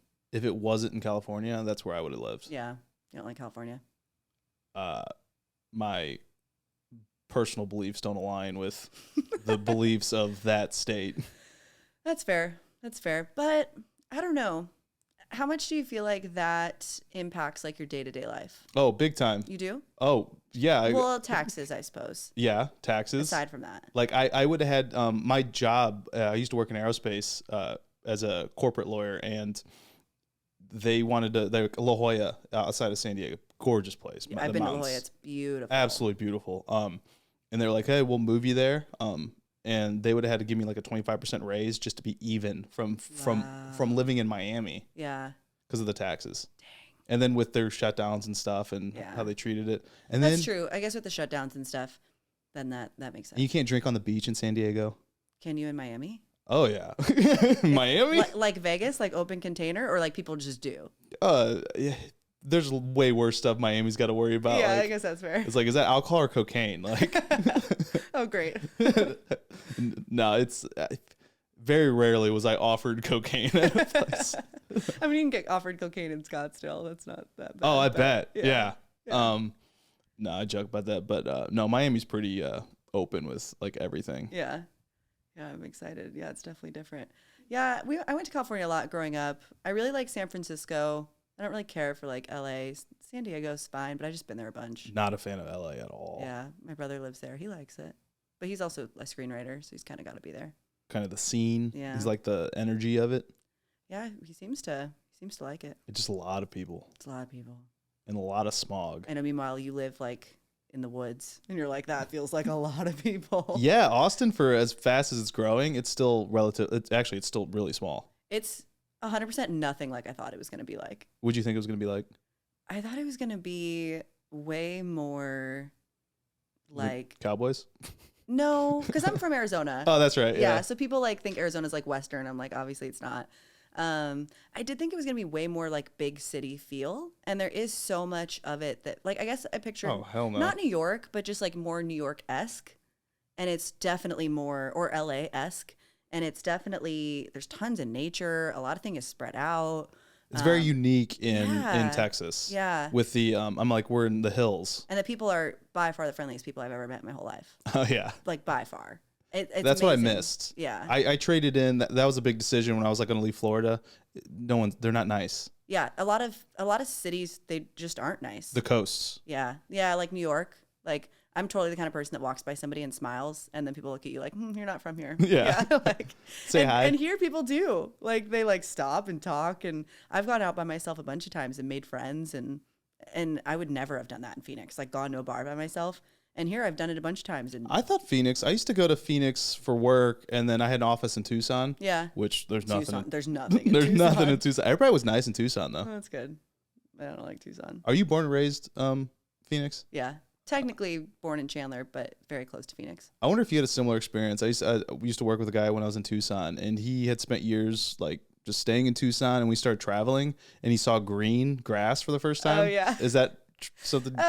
We have grass and stuff in Arizona, but it's a lot of rock. It's Yeah, a lot it's of brown. It's brown. The houses are everything's brown. Like they paint things brown. Isn't the most pools per capita? Oh, probably. Everyone's got a pool. Yeah. And that's the thing. Like, it gets so hot in the summer, but everyone's got a pool. There's air conditioning everywhere. Like, it's just, yeah, it's really easy. Oh, and that dry heat. Yeah, the dry heat. Everyone's got to mention. Did you have trouble adapting here? 100%. I'm still adapting. Really? I feel sweaty all of the time. I must have turned into like a lizard. It's so, there's like water in the air here. Like, the water's the air is heavy. Well, I got. My hair doesn't like it. My skin's okay. When I my first trip to Tucson, it was a week of 114-degree days. Oh, yeah. Every day. Yeah. But it's dry, so it's not that awful. That's bullshit. Because then I was walking around the warehouse. There was these big, I worked in aerospace, and there was like these big manufacturing facilities. And I drink on average like a gallon and a half a day, just in general. And I was doing that, and I was like, man, I know it's dry. I can feel the moisture getting sucked out of my skin. So I'm just going to drink my gallon and a half. And I was still getting dizzy. And like we were walking around during one of my shifts, and the guy, I was like, oh, I don't feel good. And they were like, uh-oh, you didn't drink enough water. And I drank in 2 gallons that day. Yeah, you got to drink a lot of, you can't hike in the summer. It's like very dangerous. Yeah. Well, that too. And then the javelina and the coyotes and stuff that I saw. Yeah, that totally depends on what part of town you're in. Like scorpions and coyotes. There's scorpions in this house. Really? Oh my God, you didn't tell me that before I came here. No, they're like being out in the woods. They're little black ones. Black scorpions? I didn't even know those existed. Neither did I. I don't know. I stepped on one barefoot in the kitchen. I would move. Nah, they're fine. I would move 100%. They're little. And I don't do bugs or no.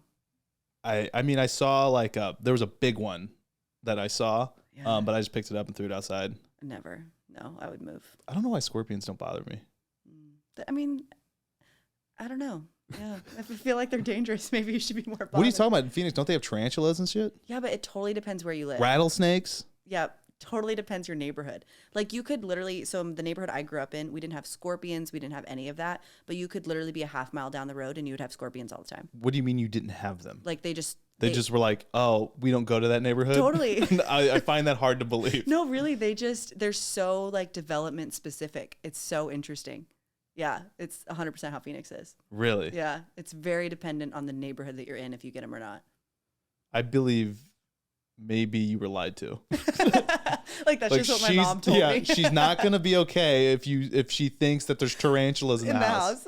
That's funny. In Missouri, they it's the big, like if you see a heat map for brown recluse. No. They're everywhere. No. Multiple times I've woken up and had them on me. Why do you live there? Like just move. I did move.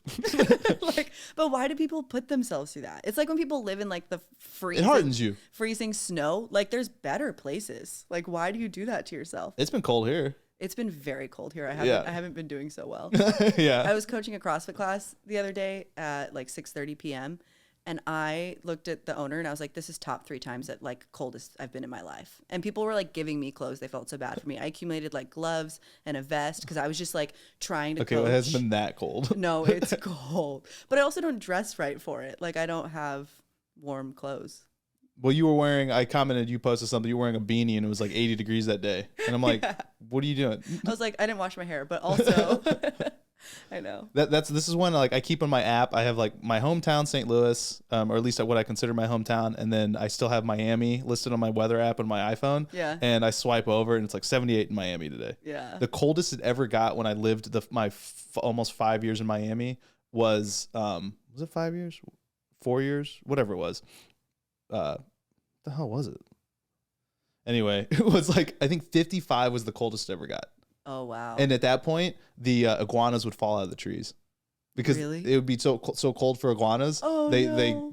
Their blood just like, Poor iguanas. yeah, no, they're invasive. Oh, really? Yeah. My dog, Indiana, killed them. Used to bite their heads off. Oh, wow. That's violent. She looks adorable, but She's a killer. she almost killed an owl yesterday Really? or 2 days ago. Oh, yikes. The owl started. I was filming, like I shot a video because I want to do I'm working out, but I'm also reviewing the Hard Work Pays Off programming. Oh, cool. Just experimenting with different content. And this owl kind of swooped down at my dog, Indy, and she just jumped up at it like 3 feet in the air and grabbed it by the throat. Oh my God. And I'm like, no. And that owl was like, my bad. Like, won't come back here. It's a big bird. But it took off. Dang. It's alive. You know what's interesting? Going back to, you don't know why you're not afraid of scorpions. I wonder. It's still in your bothering head. me. But I've thought about this because I have like a severe fear of cockroaches. Like it's like very bad. Oh, those are all over the place. Really? In Austin? I mean, I've seen them. Don't tell me that. I already live here. I can't get out of it now. They're in Arizona. Yeah, but not in like the house. Yeah, they are. No. I You have never this had them in the weird house. concept like bugs are like, oh, we're not allowed. We're not allowed in there's no trespassing sign. No boys allowed.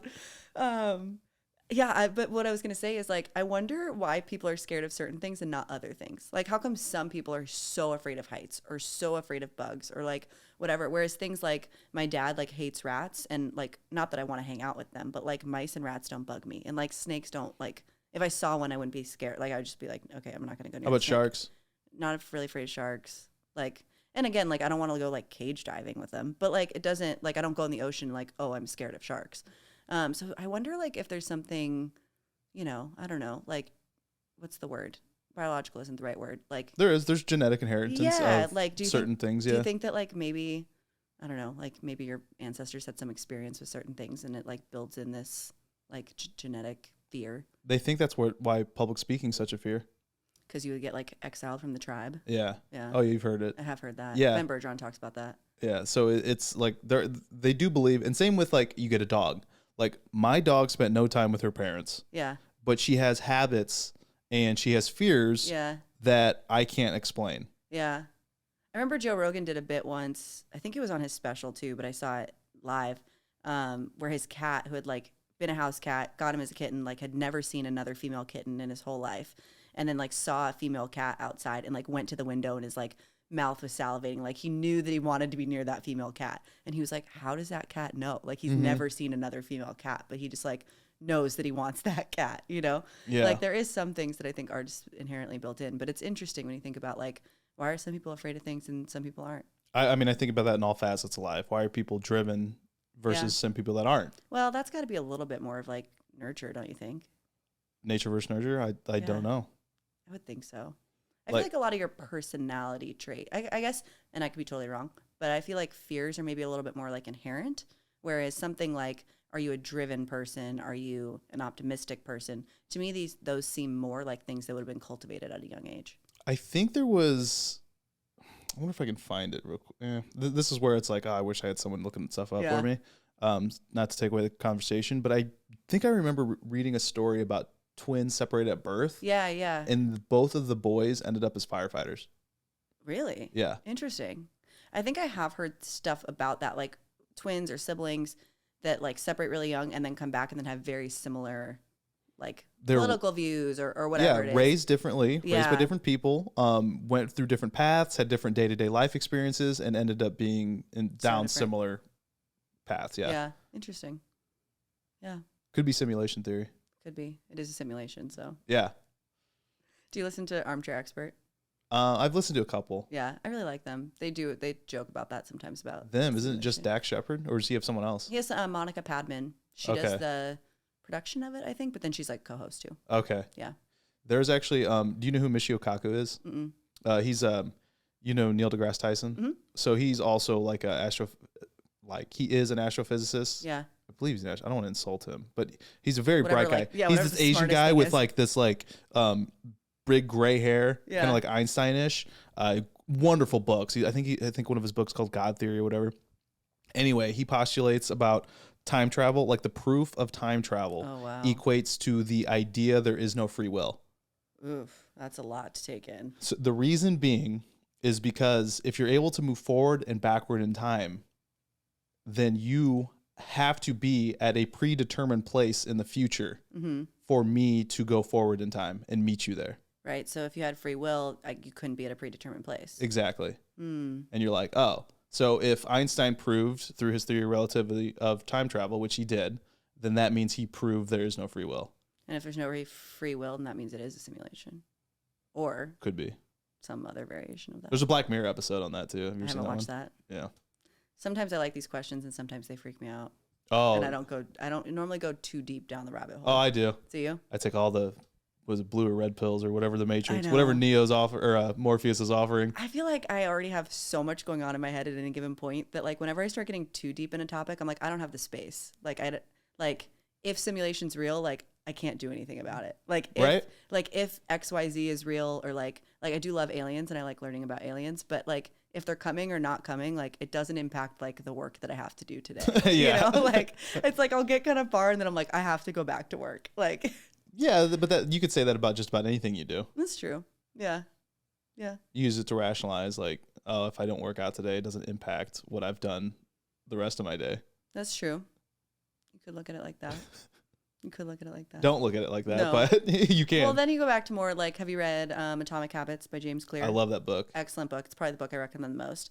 Yeah, it's more like, you know, like the small incremental gains lead to. So I guess I do think about working out like that. Like when people are like, oh, missing a workout doesn't matter. Not that I never miss workouts, but I do think about it like, well, yeah, at the end of the week and at the end of the month and at the end of the year, like that all matters. It's the same. If you've ever listened to Warren Buffett talk about how he's accumulated his Right. billions, it's Yeah. compounded interest. Totally. You're just compounding gains over time. Yeah. What does it say? Like James Clear says something to the effect of like your results or your current state is just a lagging measure of your habits. You know, it's like what you do every day impacts what you eventually get. Like, you know, That's a fantastic book. it's so good. I actually need to add it. Like I went on a Kindle kick and now I'm back on like actual books. Yeah. Because I just had too many damn books. Yeah. I ended up donating a bunch of them before I moved to the library, but like I still have some there that I highly recommend. Principles, Principles is good. yeah, Extreme Ownership, Rework. Loved Extreme Ownership. That Musashi book's wild. Like I love it. Yeah. It's like one of the most like notable books in Japanese like history. That was actually a Jocko Willink, Tim Ferriss podcast that I listened to that I got that book from. Oh, really? They pretty much each did a book report. Actually, I think I totally remember that now that you say that. It's a fantastic book. Yeah. It's about discipline, becoming a new person, because Musashi is a real piece of shit at the beginning of the book, and he just evolves and goes through all this hardship Yeah. and becomes this like notable and famous samurai. Dang. Extreme Ownership and what's the other one? Ryan Holiday. He does a lot of the Stoic stuff. Obstacle is the Way. Okay. Have you read that one? Mm-mm. Excellent. Both of those were like huge for me. I think like when I was a little bit younger and earlier in my personal growth journey, I definitely used to subscribe to the idea that like I am the way that I am. I think the way that I am. Like this is just who I am, and kind of like use that as like a scapegoat for things. Oh yeah. And both of those books really opened my eyes to the fact that like, oh, I can change. Like I can be whoever I want I to be. never ever want to be that way. Yeah, I totally. And it's like a very simple example, but like I used to think about how I would get like mad in traffic really easily. Like I was just really reactive and be like, that person's so dumb, learn how to drive, whatever. And then I would just like get irritated. And then it was, yeah, like reading Extreme Ownership was like this light bulb of like, oh, I actually don't have to do that anymore. Like I don't have to be the person that gets mad in traffic. I can actually change that. And then it was You're like, telling me you don't ever get mad in traffic? well, I don't drive Yeah, now. you don't have a drive. Oh, that you just cured it. Okay. But I do. I'm so much better. And it's like that is like a temperature gauge for me when I did have a car. Is like I would be doing good. And then if I did get mad in traffic, I'd be like, yo, you need to like go back to your like meditation, visualization, self-care, whatever you need to do to get back to like being less reactive. So that's like a temperature gauge I use. You know what's something cool? So I'm just going to talk about it now. The company I had a discussion with today is called Focus Calm, and they've quantified. Focus Calm. Yeah. Okay. They've quantified how to measure your meditation. So you wear this EEG monitoring device. Yeah. And one of the guys on the call was this young guy, but he was a computational neuroscientist. Yeah. And he was talking. Sounds smart. Yeah. I was just nerding out with him. And that's how I like quantifying data. That's why I love the Whoop. For sure. And I try to meditate, and I mostly journal nowadays. I felt like it's like helped the most. But if I can quantify my meditation in the way this does, and it's a product born from the Harvard Innovation Labs, then it's going to be something super interesting for people like myself that want to like, because there's games too.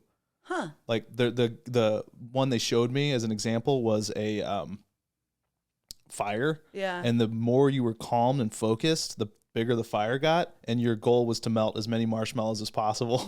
I have mixed feelings about that. Like, do you think that meditation is always like that kind of thing is always something meant to be quantified? Yes. But what about something like love or friendship? Like, do you think everything is meant to be quantified? With love, yeah, love with money. No, I'm joking. No, in this sense, I think it is. Like, I wonder if you should quantify something like how zen you can be, you know? Well, I think it goes back. I think there's a healthy mix of it. Yeah. Like, I don't let the Whoop strap govern my life. For sure. And I wouldn't let this govern how I meditate. Yeah. But I need to know if what I'm doing is on the right path. Yeah, that's fair. Because sometimes, like when I did try meditating, like I used to do Headspace. Yeah. Me too. And then I forgot the other one. Calm. Calm's a big one. Yeah, Calm. Like I didn't know how much I was progressing or regressing. Yeah, I could see that. So I guess when I have done things like that, I try to pick external things to measure it against, which not that that's necessarily accurate. It's more anecdotal, I suppose. But like the traffic thing, or like if I'm getting upset at work situations, like then that means that like my meditation is or isn't working as well as it could. So that's an interesting thought, though. Well, when I really got into like how much your mind, surprisingly, how much your mind and your body plays tricks on you, for sure, is learning about rules of evidence in law school, of like hearsay and like people recalling memories and how you need to introduce things into evidence to get a better account of things. That's interesting. And your body it protects itself. So it tries, your fight or flight. You may be feeling like complete shit, or you in reality, your bodily functions may be complete shit, but your mind's telling you it's not. Yeah. And that's when you get hurt. Yeah. So I like a even mix of giving me quantifiable, readable data, as well as what is my own personal feelings and how I'm progressing. Isn't that interesting? There's been people that have done like certain drug trips and then like remembered things that happened to them that they like blocked out before, and even hypnosis. Yeah, there was another example I thought of while you were saying that I can't remember now. But yeah, it's so interesting how you basically just think everything that you think is true, and then or fact, and then you can like be exposed to other things that show you that it's not. Yeah, you can trick yourself. For sure. And like even just with stories you tell yourself, That's why polygraphs are inadmissible in court, because people can game them, or people can truly believe something to be true when it's not. Oh, really? Yeah. Oh, I didn't know that. Yeah, you can't use those. Wow, I had no idea. And some people just won't work on them. They can just lie their ass off. Yeah, and just firmly believe. Yeah. Yeah, and like trick the machine, because it's all about your heart rate and your pulse and your perspiration, everything. It reads. Yeah, I don't feel like there's ever been truth to those, like, you can tell by somebody's lying by like what they're doing with their eyes or their fingernails, or like, how they like talk about, you can like tell with somebody's mannerisms. I feel like some people are just too good. There are, so when you're doing through jury selection, voir dire experts, and they would be like PhD psychologists or whatever and stuff, and they could do that. They can really tell. Yeah, and then there's also these, Rogan actually had a couple guys on that are, they're mind readers. They're not really mind readers. Yeah. But they could read people so well that they can trick you into believing that they can read your mind. So there are certain tells, I'm sure, that people have. But if you're aware of the tells, then you can, of course, manipulate them. Yeah. So it's whether or not you're actively trying to do that. Yeah. I have done an angel reading. Do you know what that is? No. I feel like I'm going to not agree with it, not but subscribe. I'm listening. It's like literally you talk to these guide, probably isn't the right word. There's a better word for it, but an angel reader who calls in your angels and can tell you things about what's coming in your life, like roadblocks you're facing. They can talk to like dead ancestors, and it sounds like juju, like whatever, like totally don't believe it. However, I found it was interesting because I was like, even if they tell me stuff I already know or stuff that I like totally don't agree with, it might just be interesting to hear it in a different way. And some of it did resonate. And I did it at a time in my life when I like really needed some direction. But some of the stuff is just freaky. And like, I remember my mom did one too. And they told her something about her growing up, like childhood, that nobody could possibly know. And like, they've done that to, like with me. I've only done a couple of them, but it's so interesting how sometimes they land on things that you're like, I've literally never said that to anybody. Like, there's no way you would know that, you know, like, and that stuff's pretty weird. Yeah, but I listen to these guys that, again, have been on Rogan. There's been a couple of them, and they'll tell you how they do it. Yeah. And they're conmen. They're confidence men. I kind of believe it. And whether or not it's true, I guess to me, it's like the placebo effect. Like, okay. You know, like the effect. Totally. Like whether or not you're really, you know, looking into my future, it like opens the idea to me that something like that could be possible, which is going to make me take steps towards that thing. So like, I guess I think placebo effect is totally a real thing. Like if you want to get crystals 100%. that don't do anything, but you think the crystals do something, like go for it, you know? But it is kind of an interesting thing. Yeah, I kind of joke on that stuff too, but when I was playing sports, I would have to like wear my socks. I know, guys are so funny. They're so like that. And they're like, why'd you say that? You just jinxed us. Yeah, I'm like, really? Totally. Like you totally. I've had friends, especially like coming from St. Louis, like the Cardinals are usually in the playoffs all the time. Yeah. And like if you say like, man, like we're doing pretty well, it's like, why would you say that? I know, guys are so Or funny. it's a perfect game. It's like, oh my God. For a long time, I wore these certain beads and bracelets on airplanes because I was really afraid of flying. And so they were like my safe airplane beads. And it was kind of a running joke that like every time I have them, the plane hasn't crashed. So like obviously they work. And then guys are the same ones that are like, I only wear these socks when I play football, you know, like as if this is legit though. Girls are so weird. Yeah, I try to do some like outside perspective on myself sometimes with that stuff. Yeah. And I was like, or I've had people tell me, I'm just like, yeah, you're right. You know, Yeah. like if it's your thing, it's your thing. Yeah. But it's also, don't drag me into an angel reader. Like, cause I'm gonna sit there and be like, what? Yeah. It is interesting though. It's a cool experience. Yeah, sure. Maybe someday you should try it. I mean, I like going, I would want to go to a different country and do something local, like go to like or maybe not, go to like a voodoo. Yeah. First, maybe, you know. I don't know, voodoo. Yeah. Some kind of like. Not any sort of witchcraft or anything. Yeah. Something cool like that. But something more like, yeah, backed by like a long history of something like that. Yeah. That could be cool. And try to go in with an open mind. Yeah, that's the biggest thing. That's the biggest thing. That's like if you're gonna get hypnotized, I think you have to go in with. I've been hypnotized. Have you? Yeah. Like successfully? Mm-hmm. Wow, that's freaky. I did it my senior year of high school. We had a lock-in. I've heard of that. Yeah. Well, we did a lock-in too, but I've talked to several people who had a hypnotist at their lock-in. Yeah, I still haven't watched. I've never watched the video of me doing it, but it was like sleepwalking. I was aware of what I was doing, but I felt like there was no consequences to what I was doing.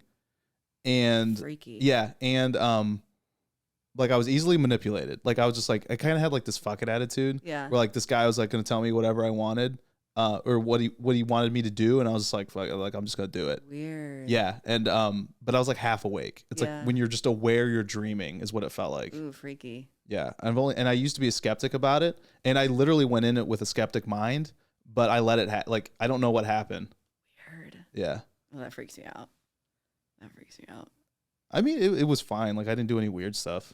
Yeah, but don't you think that could be done on like a massive scale?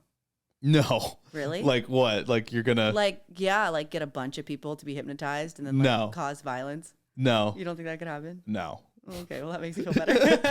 Absolutely not. Like some sort of like Watchmen kind of thing. Yeah. No.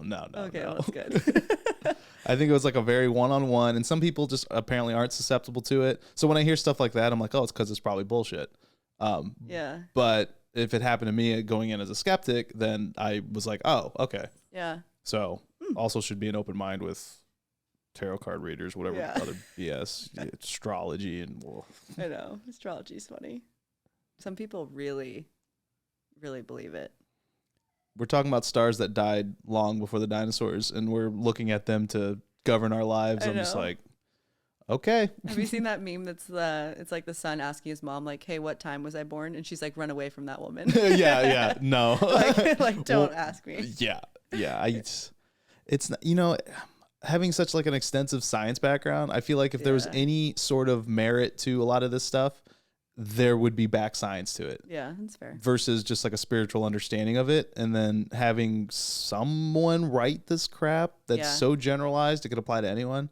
A lot of that stuff it is funny, like when you read your horoscope and it's like, you're facing a challenge, but you're coming through it. And it's like, you could literally think of anything. And I was. Yeah.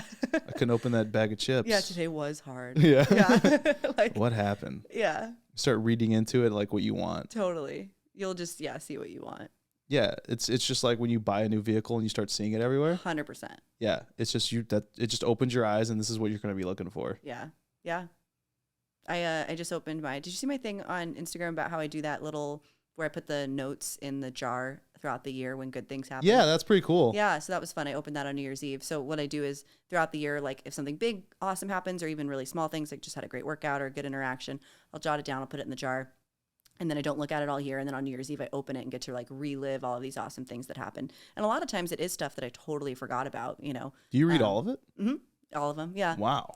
And I tried, I probably should get a bigger jar, but I mean, there was probably like 70 in there. I mean, maybe 50. So it's like, I don't do like every single day. Oh, okay. Yeah, but I try to do like notable things. And then I'll do some just like really easy ones, like made a good breakfast this morning, just like fun little things. But it's so fun to go back through. And I do feel like it really does train you. Like if a couple days have gone by and I haven't put anything in the jar, it totally trains me to like look for something good, in So it's the a day. gratitude jar. For sure. Okay. Yeah. But I also jot down other things, like I'll jot down like, oh, so-and-so had a baby, like somebody close to me, or so-and-so got married. Like it's not always just things that like happen to me. So it's not like just things I'm grateful for, but just kind of like cool, good things that happened. But that's good. I definitely feel like it trains me to look for good. I mean, I'm kind of an optimist anyway, but definitely trains you to look for good things. Yeah. My journal, I have the Mind Journal is geared towards men, and it prompts you. Like I tried doing gratitude journaling and stuff, but like, same stuff every day for me gets a little repetitive. Yeah. So this one kind of prompts you and makes you think differently about different aspects of your life. And sometimes there are prompts that are like, not everything's bad in the world. Yeah. What are you thankful for? That's cool. It's like targeted more towards men because I feel like there's not a lot of those. Like a lot of them are like floral gratitude journals. Yeah. And that's one thing I wanted to keep in mind when I was like, I'm going to do this like fitness health content, because the fitness industry to me is so self-centered and so focused. Like this is me, this is my attention. And like, there's a lack of focus on community and lack of, especially men, for mental health. Yeah. So, like I am going to do a video on like how Whoop helped me with my mental health. That's awesome. Where nothing physically changed when I found out my dad died, but my HRV went to shit. Isn't that crazy? It's a miracle metric in my opinion. I'll never get over when I like don't get enough sleep or drink, or maybe not a ton of alcohol, or like eat really poorly, but like social interaction, like if I feel like super connected with someone, or have a great night with my friends, or just like anything like social that I feel like my cup is really full, my HRV like skyrockets and I wake up in the green. And I could get 2 hours of sleep. Like even earlier this week, I was like on the phone until 2 a.m. with a really close friend and like barely got enough sleep and was super tired, and I woke up in the green. And it's like anything that's like soul fulfilling in that way always skyrockets my HRV. It's so interesting. Oh, and that's it's like awesome. you just like can't, like, it's just weird they can quantify that. Yeah, especially the more you put in that journal, the better. Yeah. The journal's really cool. Yeah, and it gets really personal. Yeah, it does get really personal. Yeah, I shared mine on a video, and I didn't realize the first one was masturbation. Yeah. And I was like... Everyone's like, this is how often you masturbate. Got it. Yeah. I was like, those are rookie numbers. No, but I was like, I look at it so often, I didn't think anything of it. And then went up there, I had some like comments, and I'm just like, Oh, Yeah, I was gonna post whatever. a screenshot of mine because it was interesting how I traveled so much the last couple months that I was not in my own bed, or like not in my own bed more than I was in my own bed. And that's one of the questions you can answer is, did you sleep in your own bed? So a lot of the time I wrote no. I'm be like, Press is sleeping around. I know, so then I was going to screenshot it and post something funny like, wow, it's amazing how much not sleeping in my own bed impacts my recovery. But then I was like, that sounds like I'm sleeping Was at it people's down? house. Yeah. It had to be down. Yeah. I was going to say. But it like, then I was like, oh, that looks like I'm sleeping at people's houses. So I'm not going to post that. But it is interesting to measure, you know. Were you in hotels or no? For the most part. Yeah, apparently our like defense mechanism is that we can't hit full sleep when we're at hotels. I've heard that. Yeah, I think it's just a very untrustworthy like space, like super foreign and you're not sterile. And you're not in your own bed. Yeah. Like even if you like over with someone that you're sleeping with, like it's still different. It's been interesting for me too to see like what isn't helping me. Like something like melatonin like doesn't really help me sleep better. It's bullshit. But when I log it, it's like, meh, doesn't do anything for you. Whereas something like blue light blocking glasses, which I would have thought was total bullshit, if I wear them before bed, I always recover better. But it's all light. I could see that. So apparently the study they did that initially started the whole blue light stuff was on a cadaver eyes. And I think that it only did a measurable amount of the blue wave to show effects, but I'm pretty sure it's all light. But I guess you can't really get well, you could. Yeah, no, you can. Realistically, you're probably not going to get rid of all light shortly before bed.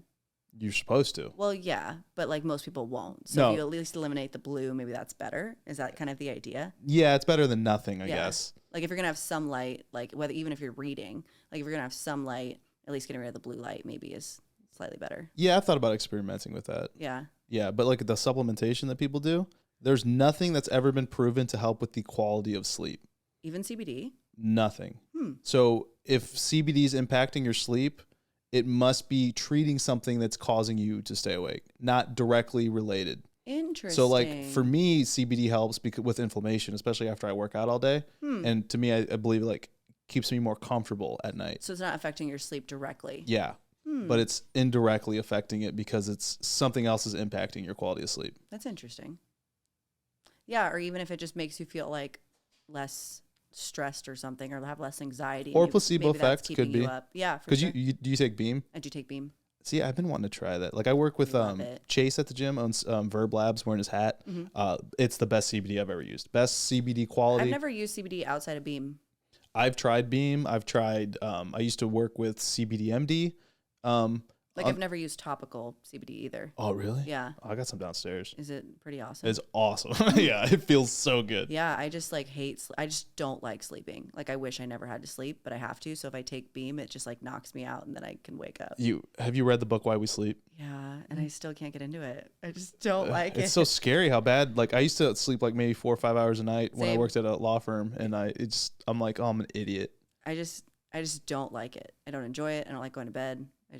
Oh, I've got the whole setup. I'm not a fan. Sleep Number just came out with, even though I love 8 Sleep, don't hate me 8 Sleep. Sleep Number came out in their new, it's the Consumer Electronics Show that happens every year in Vegas. They're snore sensing and breathe sensing, plus heating and cooling. So it'll adjust your body in the middle of the night. If it I'm a snorer just because my neck, it just constricts, not from being overweight or anything. And it'll just adjust me, it would just adjust me up. Huh. So it's super interesting stuff. That is interesting. I love sleep. Yeah, I'm not a fan. Would you have something else to do? I feel like I could do other things. Yeah. I could probably build another business or do more podcasts or, I know you have to rest to produce, but I just would rather be doing things. I mean, I think I would rather be doing things too. Yeah. But you have to do it. I know. So do it. I know. I really should just do it better. And do you not get 8 hours? No, I do. But we also get incentivized at Whoop to sleep enough. Really? Yeah. Wow. I mean, you have to opt into the program, but. Why wouldn't you? Yeah. Right. Yeah. What other stuff do they do?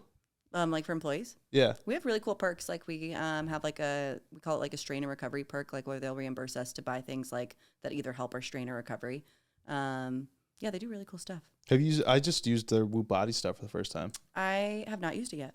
I have a sports bra, but I haven't experimented with it yet. I mean, I don't work for Whoop, so I'll say it. The boxers are too damn expensive. $35 for a pair. I did see you say on your Instagram that you were going to try and make the little case yourself. And the Whoop employee in me like cringed a little bit. Hell yeah, I'm gonna try to make myself. I mean, I was like $35 for a pair of boxers. And I don't know, but my thinking is that the intention would be that you wouldn't wear it all the time. It'd be like in the event that you go to Jiu Jitsu and don't want to wear it on your wrist. No, I want to wear it all the time after doing it because it was so cool not having anything on my wrist. Oh, I like having it on my wrist. And so I test against Polar H10, which is even clinically used as a heart rate tracker.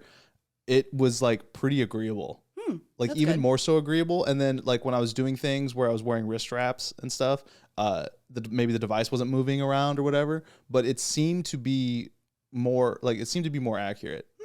Interesting. Yeah. Because it's not moving. Yeah. Yeah, that's a good point.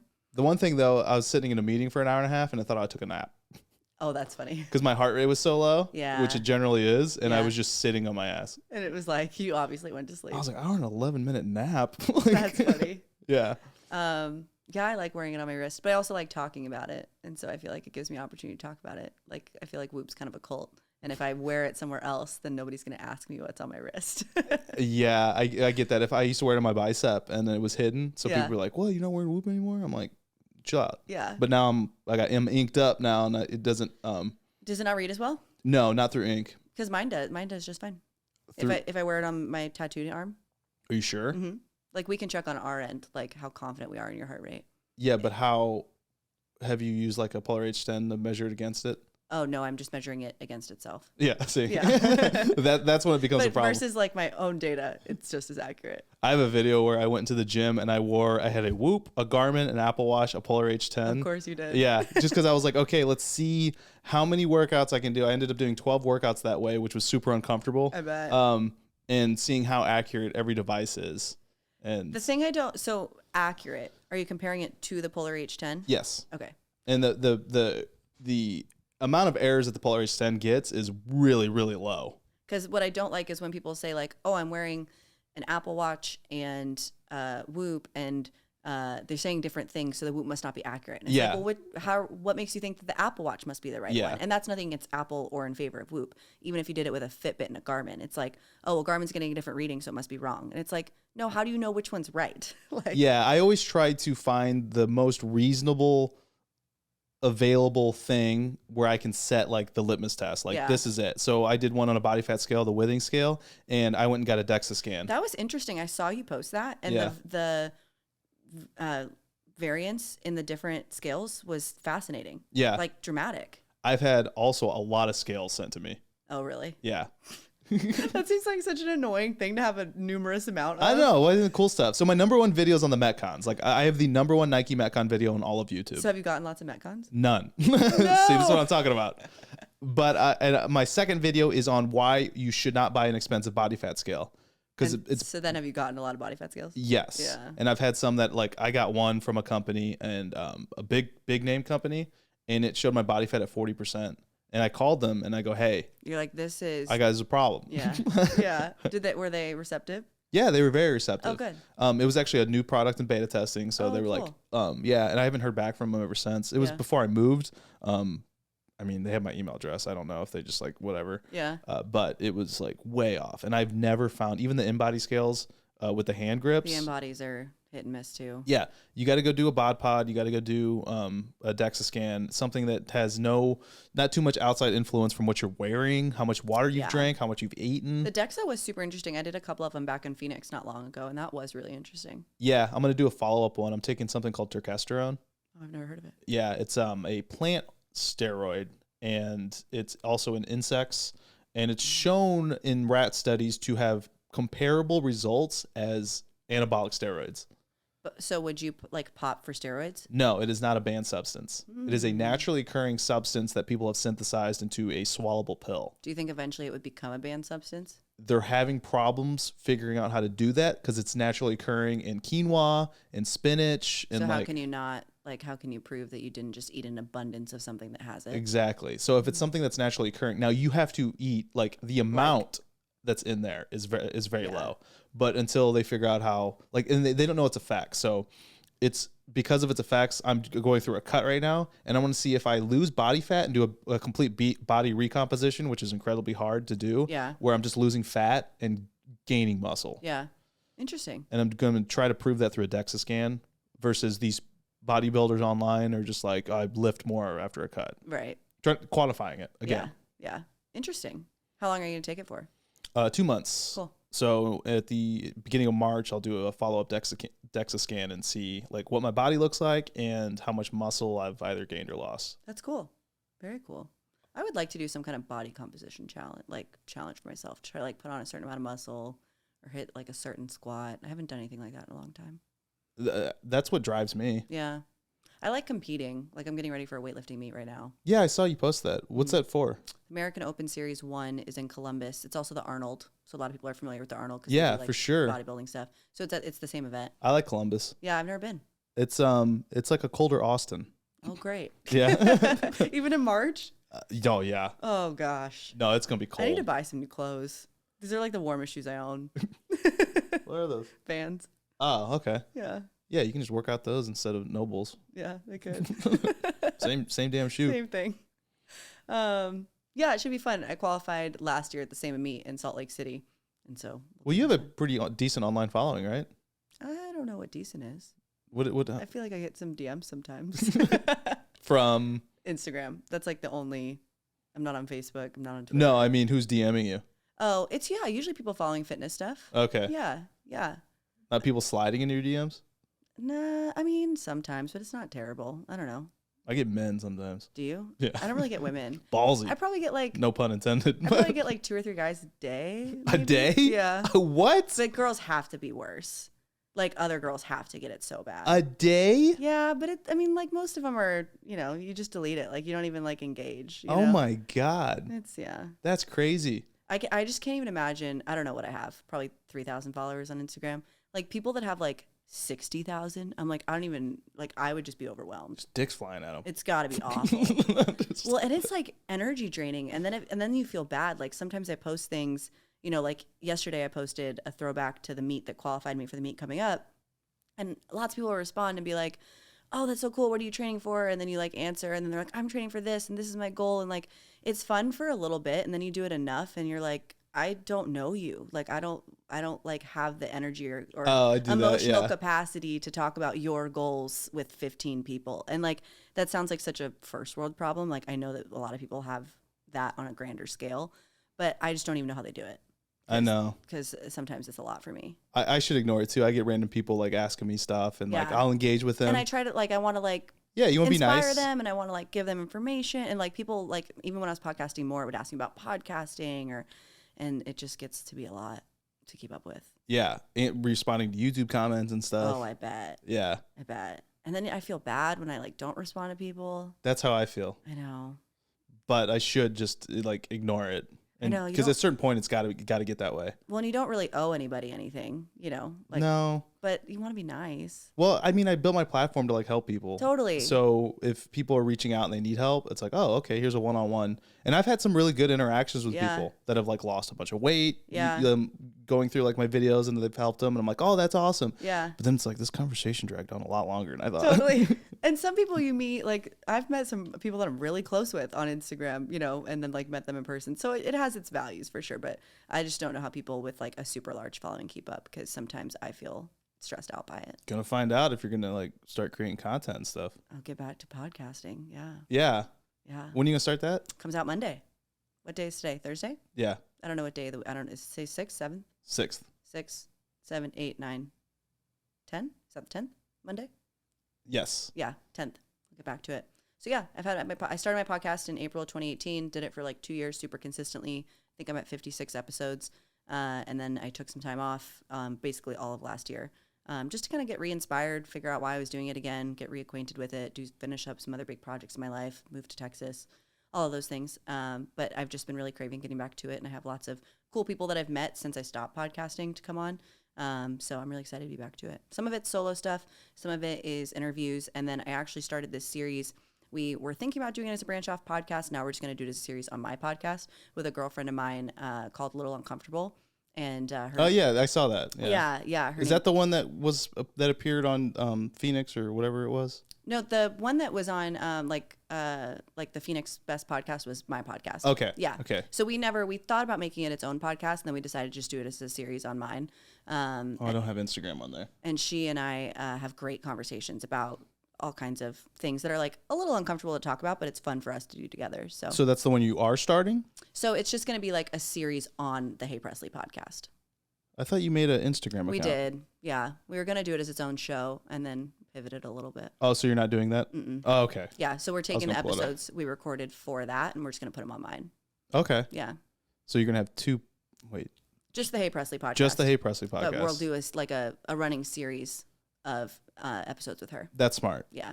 That way you can at least keep focused too. Yeah, and I was like, originally I was going to do just the podcast with her, and then I was going to have two, and then I just like, it took me a while to get clear on like what I wanted, and I really like doing my podcast, but I really love my conversations with her, so I feel like doing a series with her will be awesome. So what made you feel uninspired? I just got like totally burnt out on I felt like I was dealing with a lot personally, and I feel like for me at least, I was running up against this point of feeling like I was trying to provide value to people and inspire other people and bring these educational conversations to people. And meanwhile, behind the scenes, like I'm struggling to feel fulfilled. Oh, that's why guys do podcasts. It's like, you're like, literally, that's why I'm here. Yeah. You go to therapy? No, just start a podcast. Totally. And so, but for me, it just became too heavy to feel like I don't want to show up for these conversations when I'm like having a time showing up for myself. Okay. And so I just had to like work through my own stuff. And before I felt like I was in a place again to like, okay, now I'm ready to show up for the world and like be the version of me that I want to put content out in the world, you know? That's pretty healthy. It's good. For me, I would just be a grinder and be like, come on, bitch. You can do Which I've done. 100% I've done that. And you do that long enough and then you just have to pay for a lot of therapy and it's expensive. There's a lot of burnout with content, I tell you. Yeah. It's like constantly thinking about, and a lot of YouTubers building anything is just a lot of burnout. Yeah. There's imposter syndrome. There's like, nobody's going to watch this stuff. Like I literally like, and I'm still a tiny YouTuber in relative terms. Well, I guess by like percentage wise, hitting like 6,000 now, it puts you like, that's awesome. Yeah. It puts you up like higher. Yeah. And I have a couple million total views. It's amazing. But I still go, no one's going to watch this. Totally. I'm just like, I have a couple million. I have literally, like, I looked at it. I have people 9 years worth of hours watched. Wow. And I'm like, I'm still like, nobody's going to watch my stuff. I know. Even my podcast, I'm like, I'm going to put it out. Nobody's going to listen to it. And then like I was getting stuff ready for it and I go on and I have like 65-star reviews. I'm like, there's at least 60 people that thought it was pretty good. Like, you know, it's so funny how we do that. Well, you got to do it for yourself. Yeah. So you got to create stuff. And have you ever read the book Creativity Inc.? No. You need to. It's about the guys who started Pixar. Ooh, that's cool. It's really good. And it talks about the storytelling and stuff. But the best quote from that whole book, and I can't say it verbatim because I don't remember it exactly, but it's, we just wanted to create things that we wanted to watch. And that's exactly what you have to do, because you're an audience and there's people like you. There's 7 billion people in this world. There's going to be people like in totally 0.0001%. You're going to have an audience that need to hear it the way you're going to say it. 100%. Because I mean, how many original thoughts are there now around, especially the topics that like I'll be talking about, right? Like a lot of it is regurgitated things, but they haven't listened to the same authors that I have and gone to the same conferences that I have. Well, I'm sure you got some unique stuff in that head. Oh, thank you. I appreciate it. I got some weird thoughts. I get out. But it is interesting how a lot of it is kind of like on this similar wavelength, but like the way that you say it is going to resonate with somebody differently. Just the same way that you would hear a quote from somebody, you know, you hear a quote or read it and then you see it years later and you're like, whoa, that hits. Because you weren't in the place that it needed to hit at that time, you know? So I feel like you find people at different points of their journey, and just like certain podcasts are good for you at certain times in your life, and then you get away from them and then you come back to them. And yeah, people have different perspectives on different things. They have different outlooks on life. They can look at like art, for example. Like the things people take away from looking at the same painting is crazy. Or music, like the way it hits for somebody and you're like, I don't really like that song. You know, yeah. I posted this guy, Teddy Swims or whatever. I never even heard of him. I posted on my stories and I was like, oh, I just like the beat. But I had like 3 women reach out that I dated in the past, and they thought, because of the lyrics. I didn't even read the lyrics. That's funny. The lyrics were about like pretty much like screw off my ex or whatever. Oh no. And they're like, is this me? And I'm like, what are you talking about? So I was like, we're both looking at the same thing and taking different meanings. Totally different takeaways. I was like, just like the beat. No offense. I didn't think about you at all. You're like, that's not a negative thing, but Yeah. I was just like, no. I wouldn't. First of all, I'd never do that. But kind of passive aggressive if that's yeah. what you're doing. Yeah, this is you. Yeah. That's why I like it. Yeah. I was like, no, I'm vibing. Yeah. Put a little dancing bear emoji on there. That's I was like, funny. You're like, no, really, it's just a beat. but people look at the same thing and take away different meanings. Totally. Yeah. So yeah, I'm excited to get back to it. It'll be fun to contribute my own little thoughts to the world again. Yeah, and this will be good too because I need like a fellow content creator too to keep me accountable. Yeah. Because you do like they tell you like if you look and read about it, it's a lonely business of you creating it. For sure. It's me mixing, it's me talking to myself, me researching, but having other people to hold accountable. Yeah. And there's no shortage of that in Austin either. There's a lot of content creators out here. The biggest podcasts in the world are all in Austin. I know when people ask me why I picked Austin, I'm like, well, Tim Ferriss and Joe Rogan moved here. So Peter Attia. That was the first one. Oh, I didn't know he lived here. He lives here too. That's cool. Who else? God, there's more. Does he have his own podcast? Yes, I've never- Drive. Okay, that's right. I've never listened to it. I've only listened to him on Lex other Fridman podcasts. also is here. Oh, that's cool. Yeah. Yeah, I feel like a lot of smart, creative people move here. It's a great, I don't know what it is, and the entrepreneurship here is insane. So cool. I went to a event, Chase, who is running Verb Labs with his buddy Evan, through an event at Squatch Fitness. Have you been there? It's an eccentric kind of place. It's a very animalistic kind of, yeah, it's cool. Like I really like the people that go there. Yeah. They're all creators, content creators, That's run their cool. own businesses and stuff, but everyone owned a company or had like 100,000 followers on Instagram. Yeah. And I was like, where the hell am I? Yeah. But everyone, like, unlike the people I met, like I dated this girl who had 500,000 followers on Instagram. Yeah. And she wasn't a real person. Yeah. Nothing she did was like real. Like it was all for show. Yeah. But here it's like genuineness and like this is who Yeah. I am, and the people you're gonna see on Instagram is the people that you're gonna meet In real life, yeah. So I don't like to say it. I like the energy. Yeah. The vibes Yeah. are right. The vibes are good here. It is really, yeah, it is just nothing like I expected. Like the energy is really different here. Yeah. And that's why you moved here? No, I just wanted to go. I mean, I wanted to be somewhere that was like a nonstop flight from Phoenix. Did you watch Yellowstone and you're like, all I've right. actually never watched Yellowstone. Oh my God. I'm not a huge series person. Like I've seen like 4 movies. I don't watch a lot of TV series. What? I know. What do you do? I Exercise? exercise a lot. I like listen to a lot of podcasts and Audible and What are you looking at when you listen to the podcast? Or do you Usually, watch like- the video podcast? I watch some videos, podcasts, and then I like do things. I like to like organize things and go outside and You must have the cleanest place ever. stretch. My place is very That's clean. why you don't have any cockroaches or anything, because you're too busy. It's very They're like, clean. it is too noisy in there. Yeah, yeah. This guy that I was with used to tell me it looked like a serial killer or like a hospital, that it was like so sterile. Like I don't have stuff on counters. Like I just Do you don't- listen to serial killer podcasts? No. Okay. Because I live alone. I don't need those Oh, thoughts. women love those things. I know. Huge female audiences. I know, huge. But do they like all have boyfriends that like they feel comfortable with? I that don't they know. sleep with? Because I could not listen to that and then go to bed in my dark apartment by myself and feel okay. Oh yeah. I they don't really bother me like as a man and Yeah. having weaponry around. Yeah.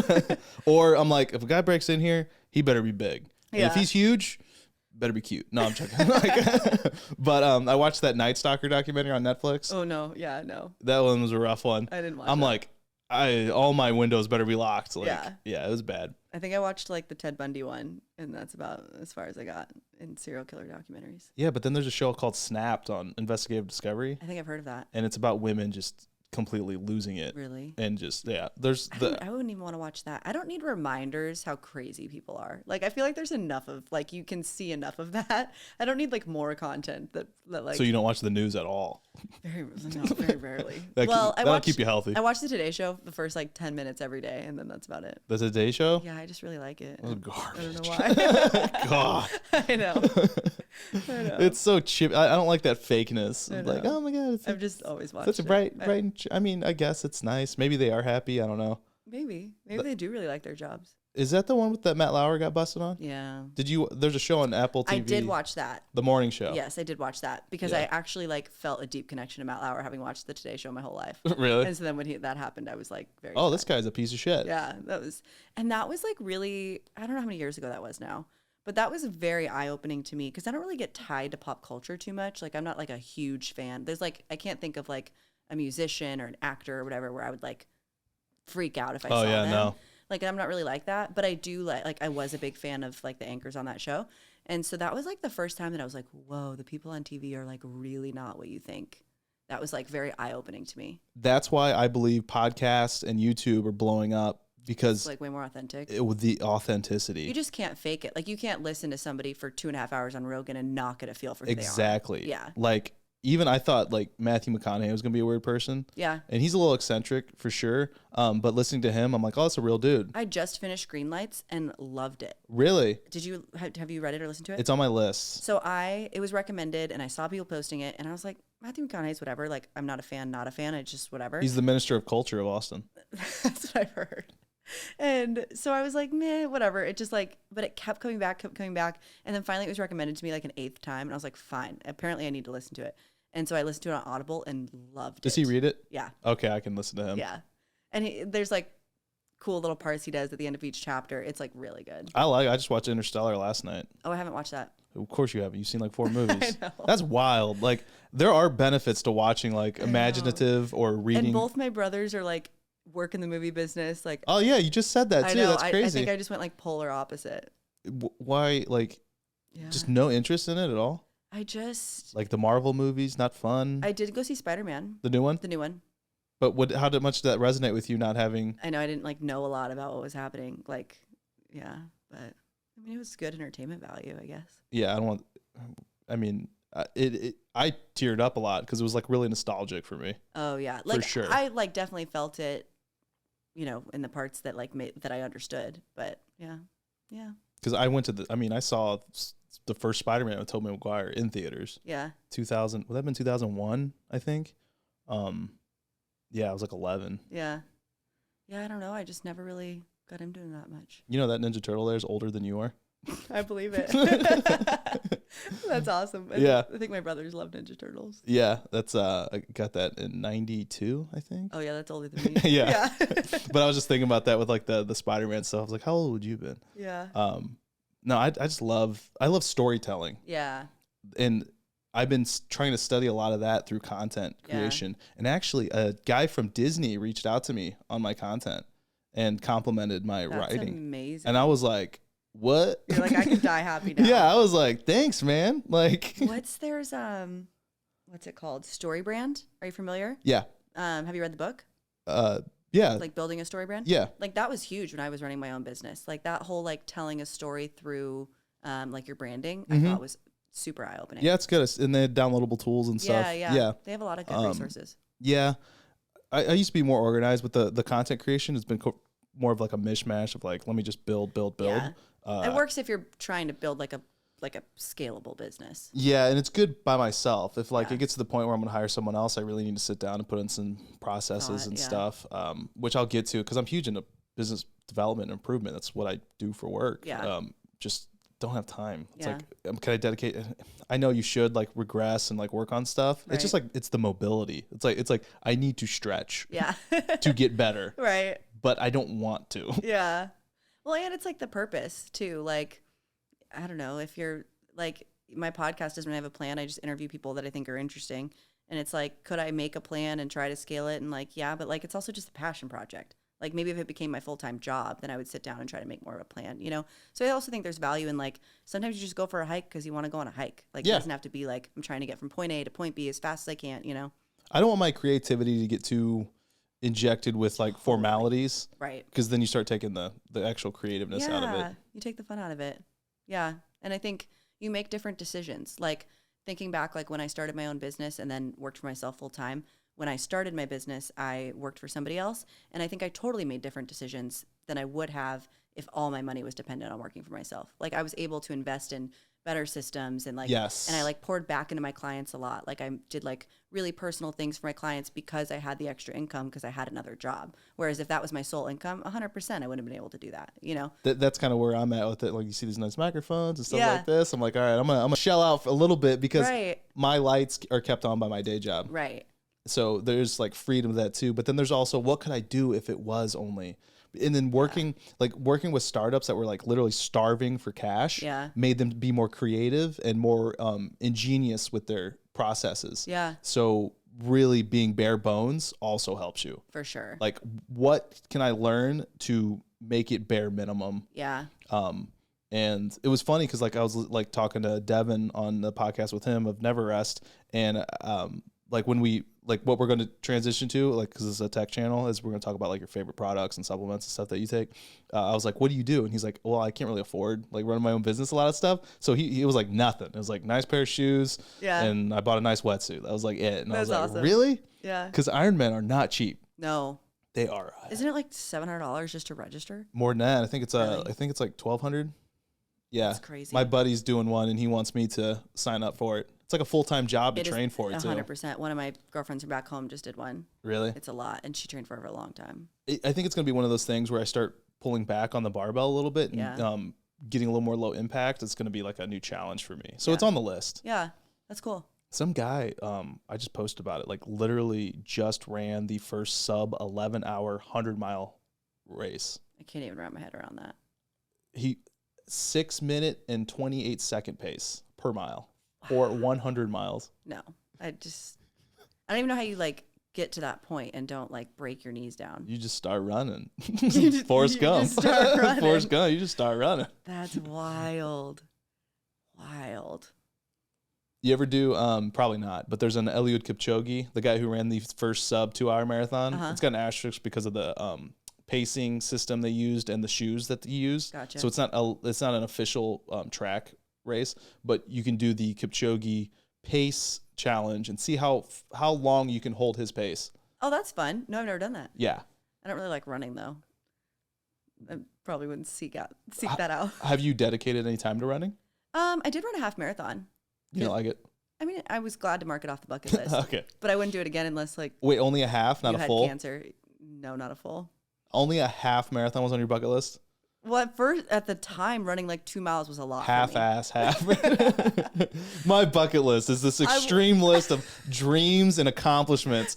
Half Listen, marathon. when you're bad at cardio, a half marathon goes on the half bucket marathon. list. Okay, well now I'm gonna do a full one because I feel attacked. Yeah. And I also ran at my Nobles, which was terrible. Oh, what the hell? I know. You ever get like a really good pair of running shoes, like fitted and everything? No. Sometimes I'm an optimist to a fault. Like I'm like to the point where it's no longer logical. Like I'm like, oh, I work out in them. Like if I run in them for a long distance, it'll probably be fine.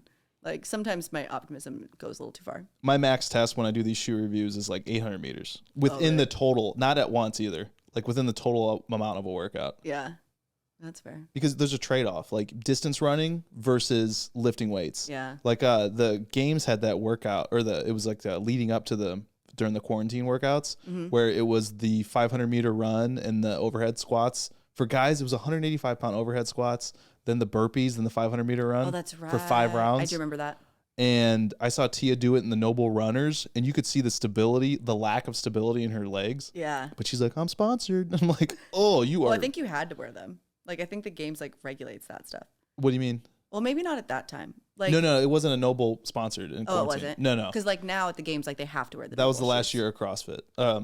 Last year. No, Fraser still wore, or wait, no, he didn't. He wasn't under Noble. Was he? I don't know. But I know now they, like, regulate that stuff. They can't all wear Nobles, right? Oh, yeah. That would be terrible. I'm pretty sure they do. That would be awful for sponsorship money. That was one thing that the UFC got in trouble for, is that when Reebok signed that exclusive deal, a lot of the fighters lost their endorsement deals because they weren't. Really? They only were allowed to wear Reebok in the ring. Yeah. So it pissed a lot of people off. Well, like when I go to Wadapalooza as a volunteer next week, we have to wear Nobles. They're giving us Nobles, but we have to wear That's them. good if they're giving it to you. They used to. Miami used to have a store. I went for their opening. Oh, really? That's cool. I think Sam Dancer was there. Maybe one of the David Daughters. That's cool. That's where I met. You ever follow Claire Thomas? No. Okay, she's got like 1 million followers. She's dating one of my friends at First Form. Oh, that's cool. But I met her there, and the store was pretty cool. I knew people that worked there. Nice. Spent a lot of money. Yeah. Yeah. Yeah, I bet. Their stuff's not cheap. No, and it's nothing special either. Tell me again how much you don't like Noble. It's just it's quality belt, but it's not like the Noble backpack I bought. It's sitting in the closet. Really? It's unused. Dang. Yeah. Dang. I just got my first like robust backpack. I'm pretty stoked about it. I got it From for Christmas. I honestly don't remember. It's the Buttery Bros backpack, but they partnered with somebody to make it. It's got like I think it's an R. It's got like a logo on it. I should find out and let you know. But I've never had a backpack that has like pockets and things and like places to put stuff, and like you could actually fit real adventure things in there. So I'm pretty excited. I have the best gym bag ever made by Really? Haven Athletic. It's a bold statement. It's without a doubt, and I can tell you, I own.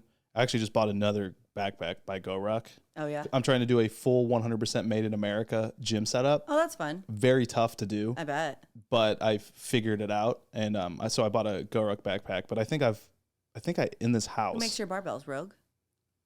No. Where do you get an American-made barbell? Fringe. Really? Fringe Sport, yeah. Oh, I didn't know that. Well, I mean, I'm not. It's just going to be it's not going to be a full gym. It's going to be a gym bag setup. Oh, gotcha. Like wrist gotcha. I straps thought you and meant stuff like that. gym. No, Rogue's made America. There's a lot of nuances of like what makes quality. Anyway, it'll be in like the video. But I probably have like 12 backpacks in this house because I'm so particular about finding the perfect backpack. And I had put out like, hey, I'm sick of this. I need to find a better backpack. And this guy Caleb and it was actually the last podcast I did. I don't know how we got connected. It was like, I'll send you mine to test. And I'm like, you're not getting this back. Like, I'll give you whatever. Wow. And he got some good feedback from the video I made. Still doing pretty well. That he was like, hey man, you can keep it. And we've developed like a good rapport. Cool. And he's coming out with, they're developing a backpack version of I have the duffel. Cool. I don't know if you've ever seen it. It's a mobile locker. It's It's like segmented. It's got a shoe garage that you specifically put everything. It's got ventilation for all your stuff. Cool. Especially with the content creation, I always have like a camera and everything in there. So it's amazing. Like, neat. Yeah, you got to see this bag.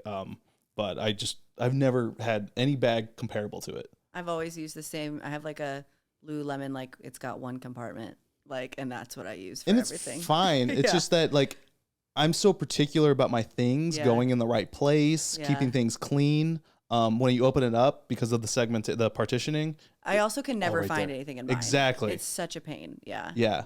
Yeah. Last night I was like trying to get my keys out and I like was digging through stuff. I'm like, it's 2022. You shouldn't have to live like this anymore. Yeah. He actually, I saw him, he posted on Twitter, he sent it to a CrossFit Games athlete, a female one. And it was just a test unit because he keeps selling out of them.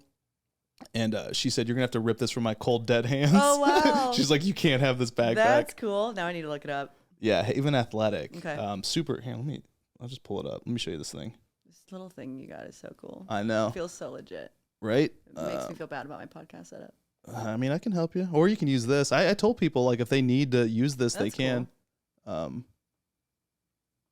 Okay. We're on here. Let me pull this up. Stay ready. Yeah.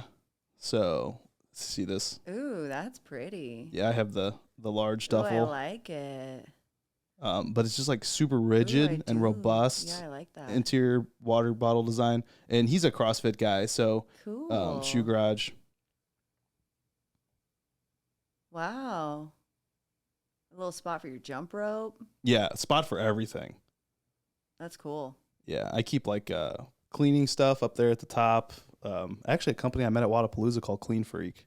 They have like, I like their stuff. Yeah, I met the owner a couple years ago at Wadapalooza. Yeah, I did a shoot with Eric, who owns Imam Photography. Okay. And he does a lot of stuff with them and gave me some to try. And it's like pretty legit. Yeah, no, it's good. I used to use defense soap. It was very common in jiu-jitsu because you're always on the mats and staff is super common. Yeah. But I'm glad to see like his company because, I mean, he was just a guy with a table at Wadapalooza. And I was just like, hey, man, like before even doing all the YouTube stuff, I just love startups because I used to work with him. Totally. And I was like, I respect the hustle.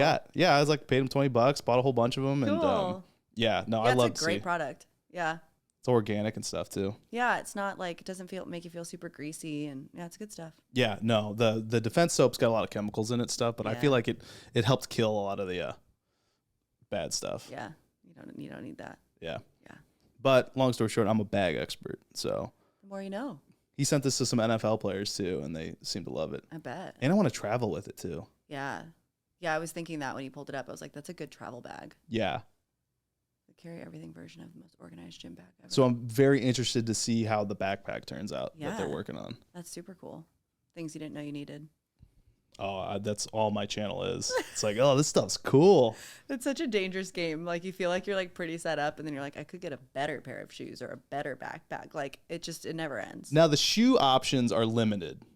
Yeah. I haven't seen a lot of like, I want to do all the shoes, but then I'm like, these shoes I don't want. Yeah. But then I'm surprised. Like GoRuck's ballistic trainers, I love. Really? I'm a high top guy. I love wearing high tops. Yeah. That's why I did like want to work out in the Jordan 1s. I don't think I've ever worked out in high tops. I think they look good. I do think they look good, but well, my hair's gotten longer. When my hair was short, I had to be very careful because I sent off very gay vibes. Oh, the combat boots. I know. Kinda. Like, so then I would wear high tops and I had like a almost buzz cut, and it was just not the vibe. So maybe now I could get away with high tops. Yeah, I mean that's the only thing. Which is fine. It's just not my orientation, you know. Yeah. But it's really hard for whatever reason. I don't know why aesthetic wise. Why like Nike, for example. Like I think the Metcon's a good looking shoe. Yeah. But it's not as good looking as like the cleats I used to wear that were Nike. Yeah. Like or the Romaleos are beautiful. Gorgeous. What color is yours? White? No, blue. You got dark blue, and then they have the red switch. They're like American. Oh, really? Yeah, they're pretty. Oh, does that help you lift more? Yeah, obviously. Awesome. Because it's patriotic and Romaleos. Yeah. So you get like the double whammy. So you you're splitting your time between CrossFit and the. Do you go to Austin Barbell? Mm-hmm. Is that where you're going? Yeah. Okay. I'm doing mostly weightlifting now, just because I'm closer to the meet. What do you prefer? Weightlifting or CrossFit? I really love both. I like CrossFit more, but I'm better at weightlifting, and I like being good at things. So Okay. like my ego likes weightlifting, and I enjoy it. Like it's not like I don't like it, but I'm better at weightlifting than I am at CrossFit. But I love CrossFit. What do you think like weightlifting's done for your like confidence and your like mental health? Oh, it's like second to none. Really? It's yeah, crazy. Just especially being a small female and a female in general, just feeling strong and feeling accomplished and saying you're going to show up and then showing up and then getting better and feeling like I can walk into a weight room and not be intimidated by other guys. And then, you know, it's just, I mean, it's amazing for your confidence. That stuff's always blown my mind. Yeah. Of like being intimidated walking into a weight room. Or just being around guys and like walking home at night by myself. Okay. Like even that, like just feeling more confident in the way that I carry myself. And I think it just helps your confidence in general. Like even meeting new girlfriends, you know, just like feeling like a more confident person, I think helps you in every area of your life and at work. And, you know, it's very transferable. Yeah. I don't know what in my life would equate to that. Weightlifting's, I mean, I've never felt intimidated or anything in anything I've ever done. Just because I realize like no one gives a shit. Like everyone's there to work. Yeah. There are judgy people though. For sure. I will say that there's judgy people online. Like you can't, I did a deadlift for charity thing at our gym or at CrossFit Central. And I had people critique my deadlift form. And I was like, it's for charity, man. Like it's for a good cause. Yeah. I wasn't asking for feedback. One guy refused to donate. Because of your form? I didn't set the bar down. Oh. I dropped it halfway down. It was a 575-pound deadlift. And that's annoying. Yeah. And I was like, don't want your money. Yeah. I was like, I donated what he like was going to him, donate. Yeah. I go, this is for you. Yeah. We're even, man. That's annoying. But for the most part, I think people are pretty supportive. I just feel like there's so much to be said for feeling physically strong, which helps you feel mentally strong. And just like showing up when you say you're going to show up. Like there's lots of times I don't want to go to the gym after a long work day, or if I have to get up early to do it. Like, of course I'd rather like stay in my warm bed or like eat breakfast and just like chill. And I mean, not all the time. Sometimes I am stoked to go to the gym, but definitely not as often as I go. Am I excited to go? I'm a meathead. I have to. I mean, I do like it, but it's like, I'd be lying if I said that like I'm always stoked to train, you know, especially the boring stuff. Like I'm usually excited to go take CrossFit class with my friend. I'm not always excited to like go do a 10 rep back squat that I don't really feel like doing. Yeah, that's true. You know, like, or do pulls or like boring things that I don't want to be doing. But like showing up when you say you're going to show up and like keeping that commitment to yourself and like voting for the kind of person that you want to be and then seeing the benefits of those things, like that has just been super powerful for me. The community aspect too keeps you accountable, I think. Totally. If I miss a day, I'm like, or even if it's a scheduled rest day like today, people are texting me like, will you be late? I'm like, yeah. Will you relax? Yeah. Are you stronger than me now? I used to text people all the time. Like, I haven't made quite those same connections in Austin yet, but like in Phoenix, when people had gone for a couple days, I'm like, you're right. Like, do you need something? Like, where have you been in class? You know, it's like a second family. Well, it's because you're a little nomad right now. Like, you're jumping around different gyms. I know. It honestly didn't work.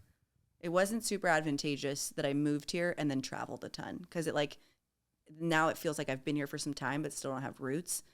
And that wasn't planned. Those things kind of came up randomly, but it wasn't very advantageous. Oh, I'll be your friend though. Oh, thanks. Yeah. But now it feels like, oh, I've been here for like October, November, December. I've been here for like 3 months, but in some ways it feels like I still just got here last week. I got you. You know? Yeah, I know what you mean. But we're getting there. Yeah, no, anytime. Like you want to hang out or you want to work out and stuff, I'm down. Appreciate it. So are you mostly at Kauai now? Yeah. Okay. Yeah. And then Austin Barbell.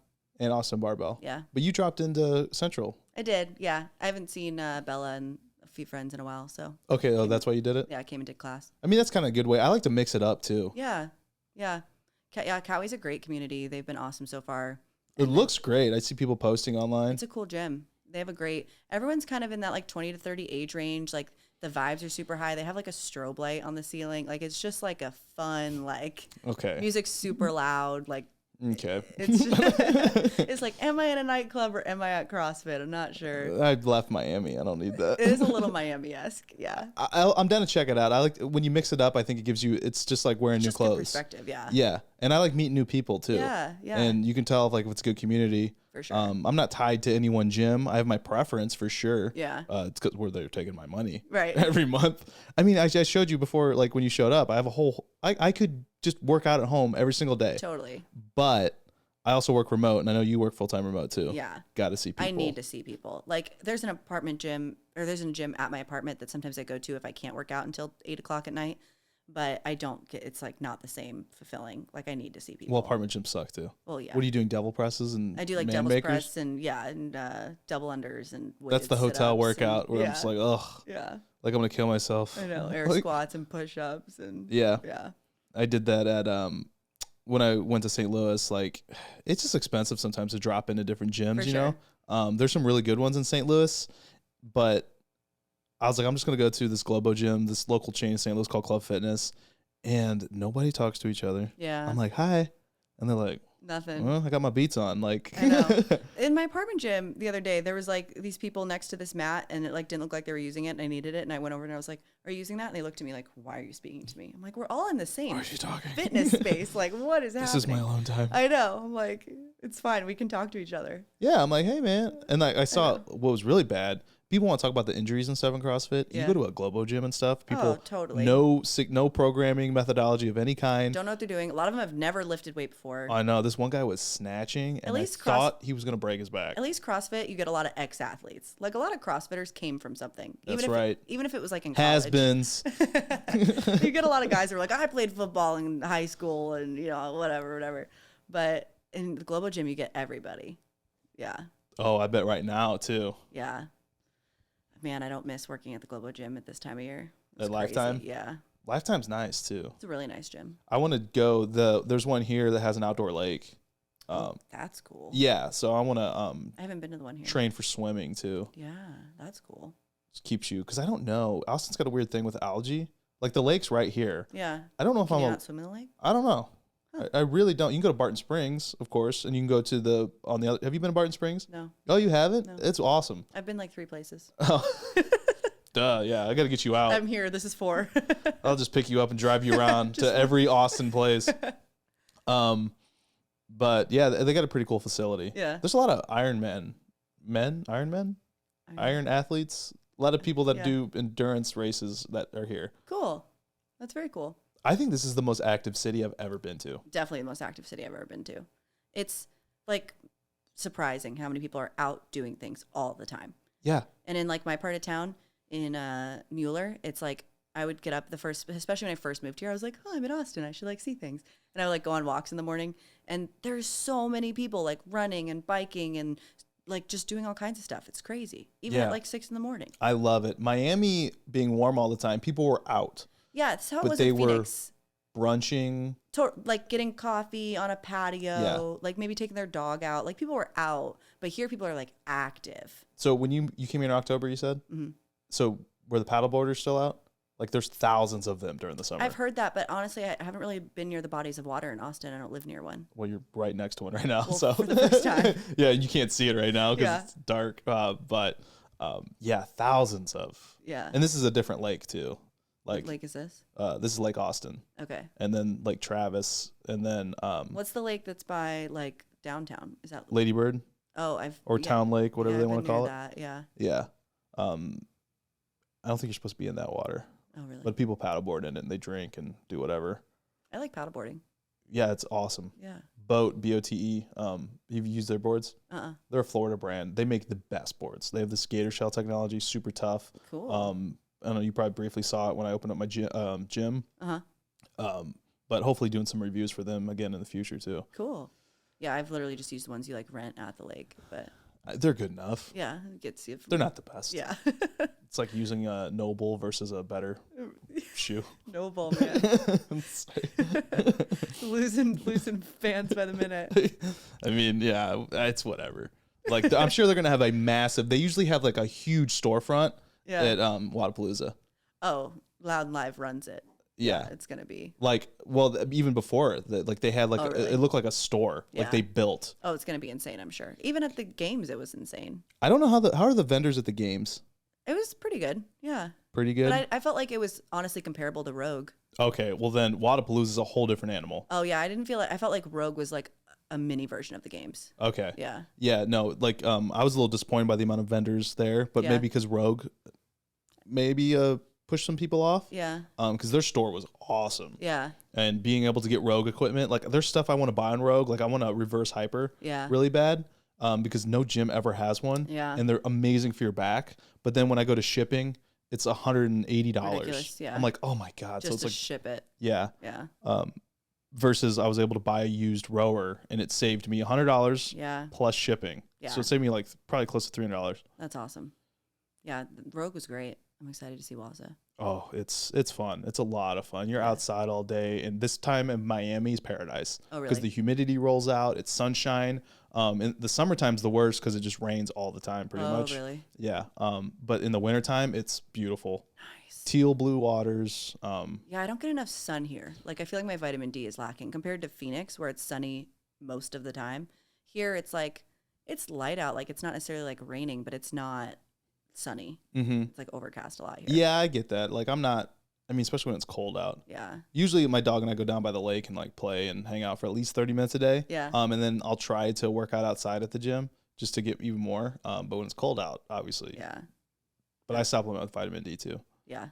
I should do that. So, let's talk about like your favorite tech. We'll say Whoop, obviously. For sure. As far as wearables go. Yeah. You literally get paid by them. Non-biased opinion. But you said you used them before. How about like other like supplement brands? Like you mentioned Beam. I do love Beam. I'm assuming shoes aren't going to be a big thing for you. No, shoes aren't a big Clothing. Just any sort of interesting or what your favorite like tech. You said you got a new bag, the Buttery Bros bag. Yeah, I know. I really wish I knew the name of like the actual company. But Here, let me see if I can find it. yeah, it's got to be on their website. Yeah, they partnered with somebody to make it. What like do I? You were just on the I don't think I've ever been to their website. Oh, really? Butterybros.com.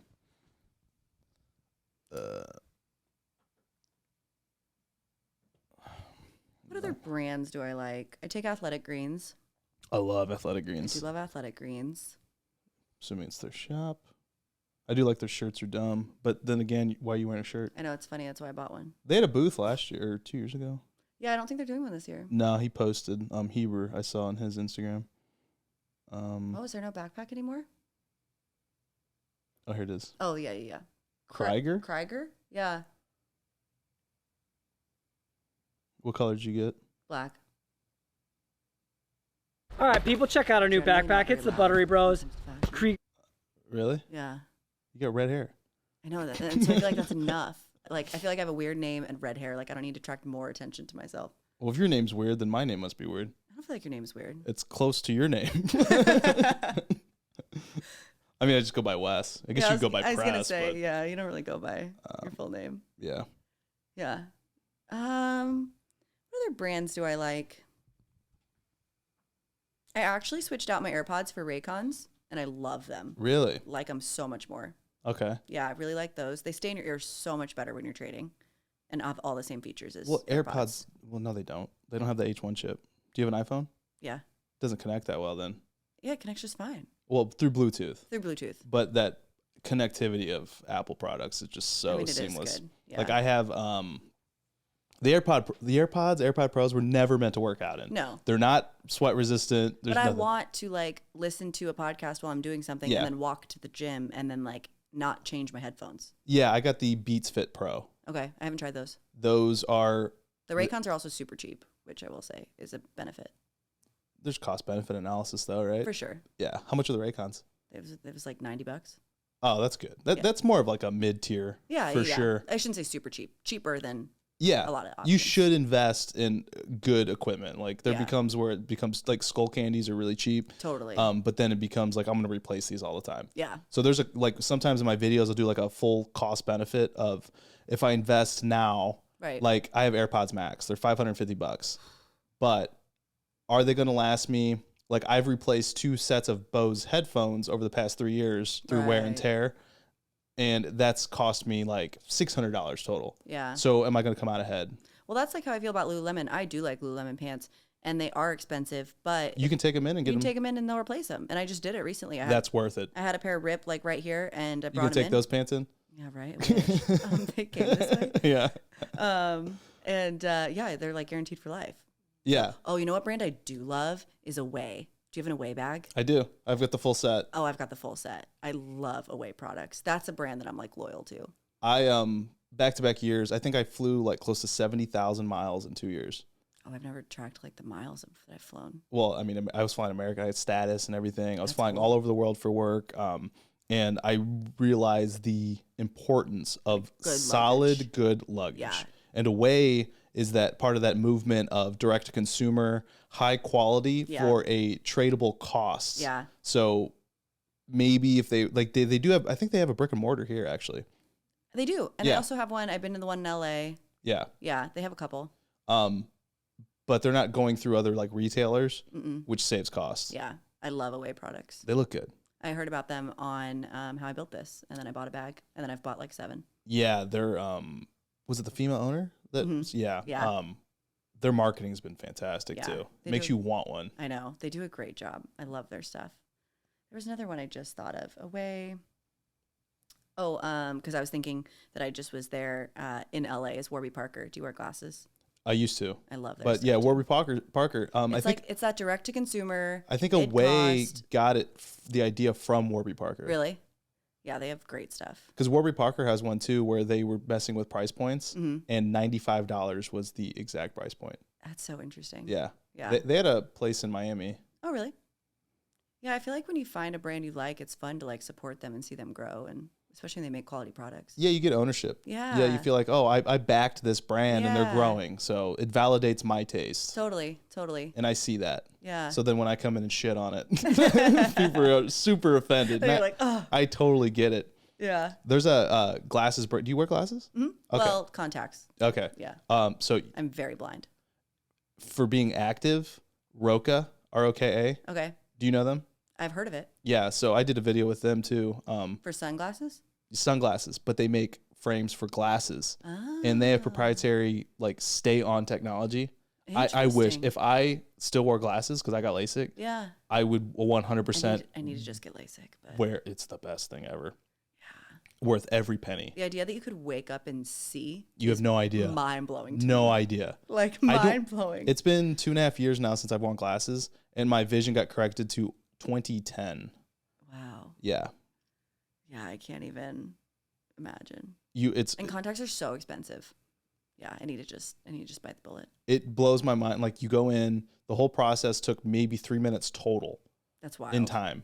Actually, in the chair in what felt like an alien probing. I've heard mixed reviews that it's pretty painful after.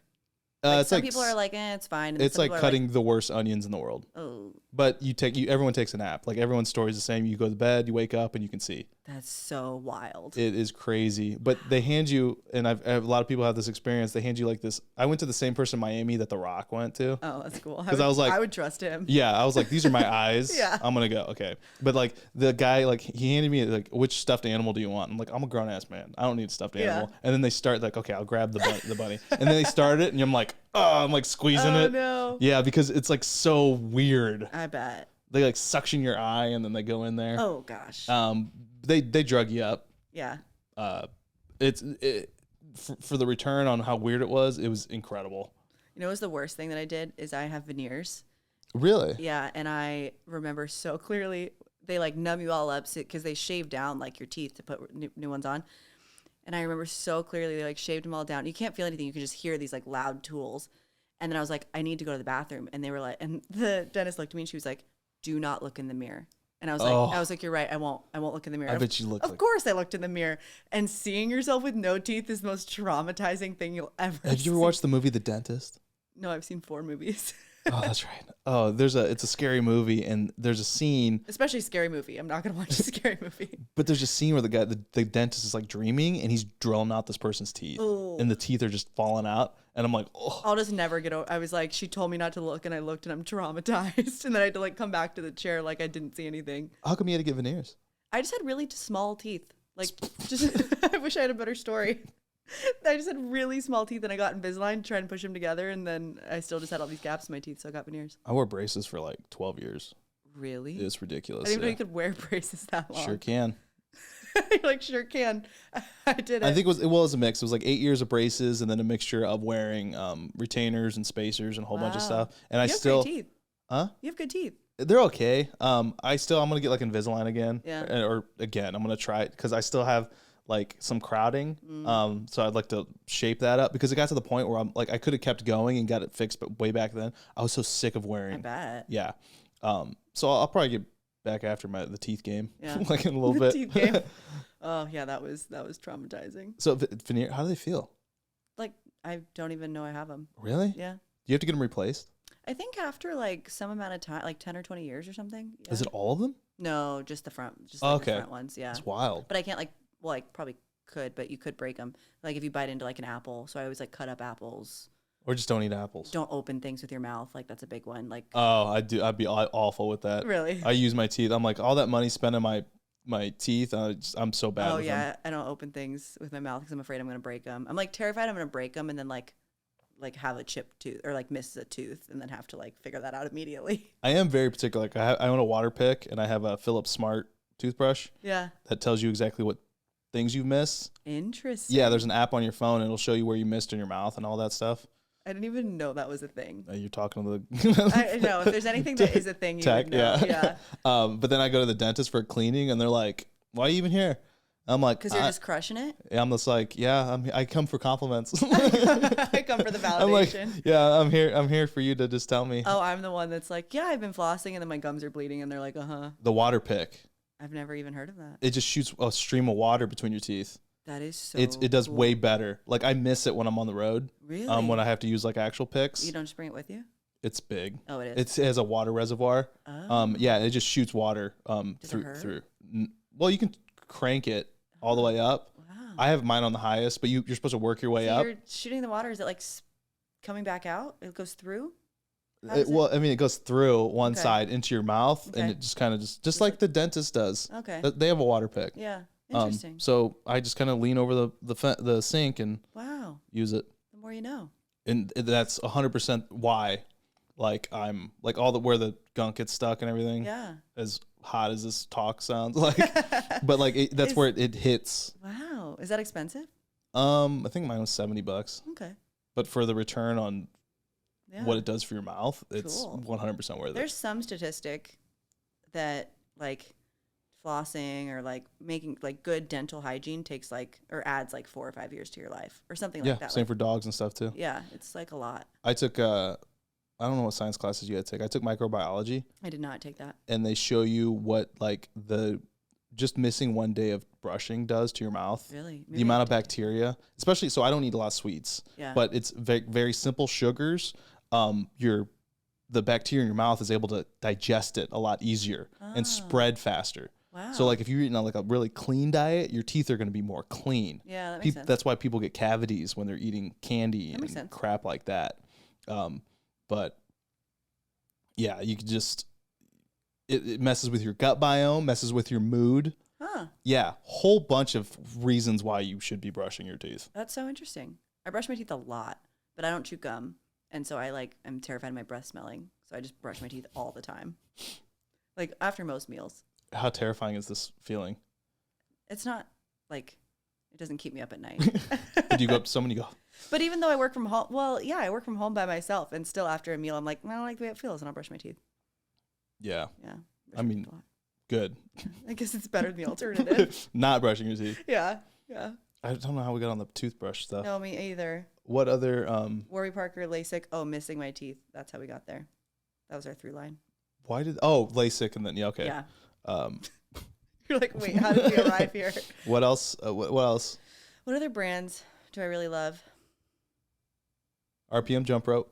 I do have an RPM jump rope. How's the 10,000 challenge going? It's crushing me. I'm so sore. Your calves, right? Yeah, I've done I think 800 this month. I have a lot to go. It started on the 3rd, which is weird. I think it started on the 1st before. Yeah, the 3rd. I feel like I was gypped. I used to wear the bracelet. It's a cool little bracelet. Oh, you get a bracelet? Well, I don't know if you do anymore, but it had it was a little, really tiny. It was a red. Actually, I do feel like I selected that at checkout. I think I do get Yeah, one. it was a red bracelet, and then it's got a weight. It says RPM on one side and 10K challenge on the other. Cool. Yeah. It's a lot harder than I expected. I know you told me that. You were like, I've done this. It's hard. And I'm like, okay. And I'm pretty good at double unders, but it's actually been really. I'm just sore. Yeah. It's better. Plus, because you're working out, you're trying to do a normal workout, right? And then you're like, I have 333 double unders. Like yesterday, I had 1 million box jumps in my workout. I'm like, I'm just doing more jumps. Like this is not aiding my recovery. I got really good at them. Yeah.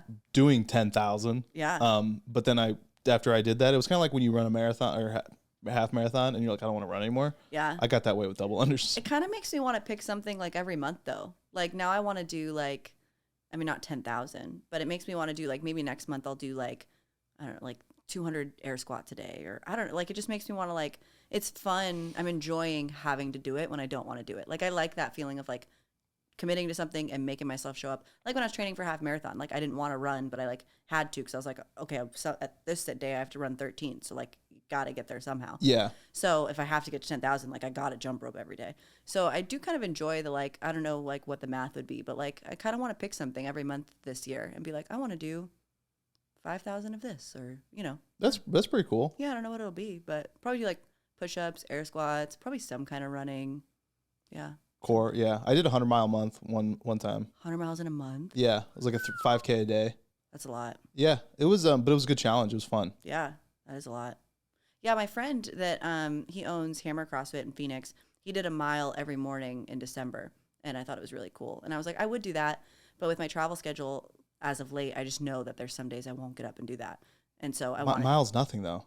Yeah, I think it was just more about showing up, like the Yeah. consistency of it. And so then when he posted the double under one, I was like, oh, I'll do that with you, because I can do that. Like I can work at Wadapalooza and get back at 9 p.m. and still do my double unders, you know, whereas if I have to be somewhere at, Oh, you're going to want to be outside doing it anyway. yeah. The only thing that sucks, I did mine when I was living in South Beach. My RPM rope, the coating just got completely destroyed by the concrete. Yeah.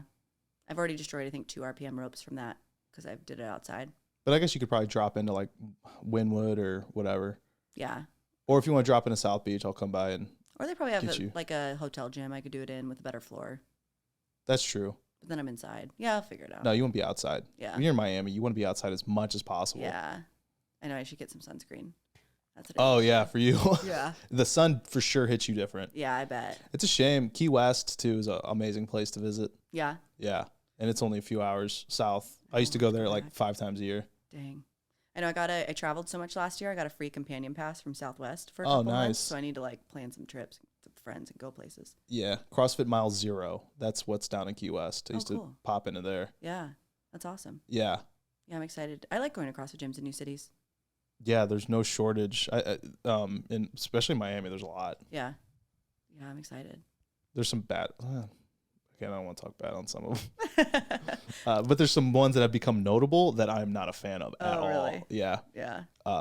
But basically, South Beach, Peak 360, and Riptide in Fort Lauderdale. That one's going to be too far. But those are the 3 I'm going to be popping into. Yeah. Trying to. Cool. Yeah. Yeah, I'm excited. Yeah, it should be a good time. No, it's going to be a great time. And that's next weekend. I know. It's coming up so fast. So this episode for me, so is this the episode you're going to be posting? Yeah, yeah. Okay. And you're doing it on the 10th? I might. When are you posting it? Martin Luther King Day. Oh, fun. So that's 17th. following. Oh, no. So I'll wait for you to post it. No, you can post it. I mean, whatever. Go ahead. Okay. Doesn't matter. We Well, have different no. audiences. Yeah. Yeah, we do. That's true. Mine aren't nearly as much of tech nerds. Yeah. My grandma listens to mine. She's my Oh, shout out to grandma. Yeah. Actually, she says she turns it on. She's like, no one wants to listen to you for that long. That's funny. I'm like, love you too. Thanks. But I mean, we just hit 3 hours. Did we really? Yes. That flew by. This feels very Rogan-esque. Well, it's just I wanted to be comfortable. I want the Yeah. conversation to carry on its own merit and just talk about like no restrictions. Yeah. You know, want to touch on who you were, like Yeah. all your fitness and stuff, but then whatever the hell we want to talk love about, it. we talk about. It's great. It's awesome. How often are you publishing? You said once a week? Once a week, I'm trying to. Awesome.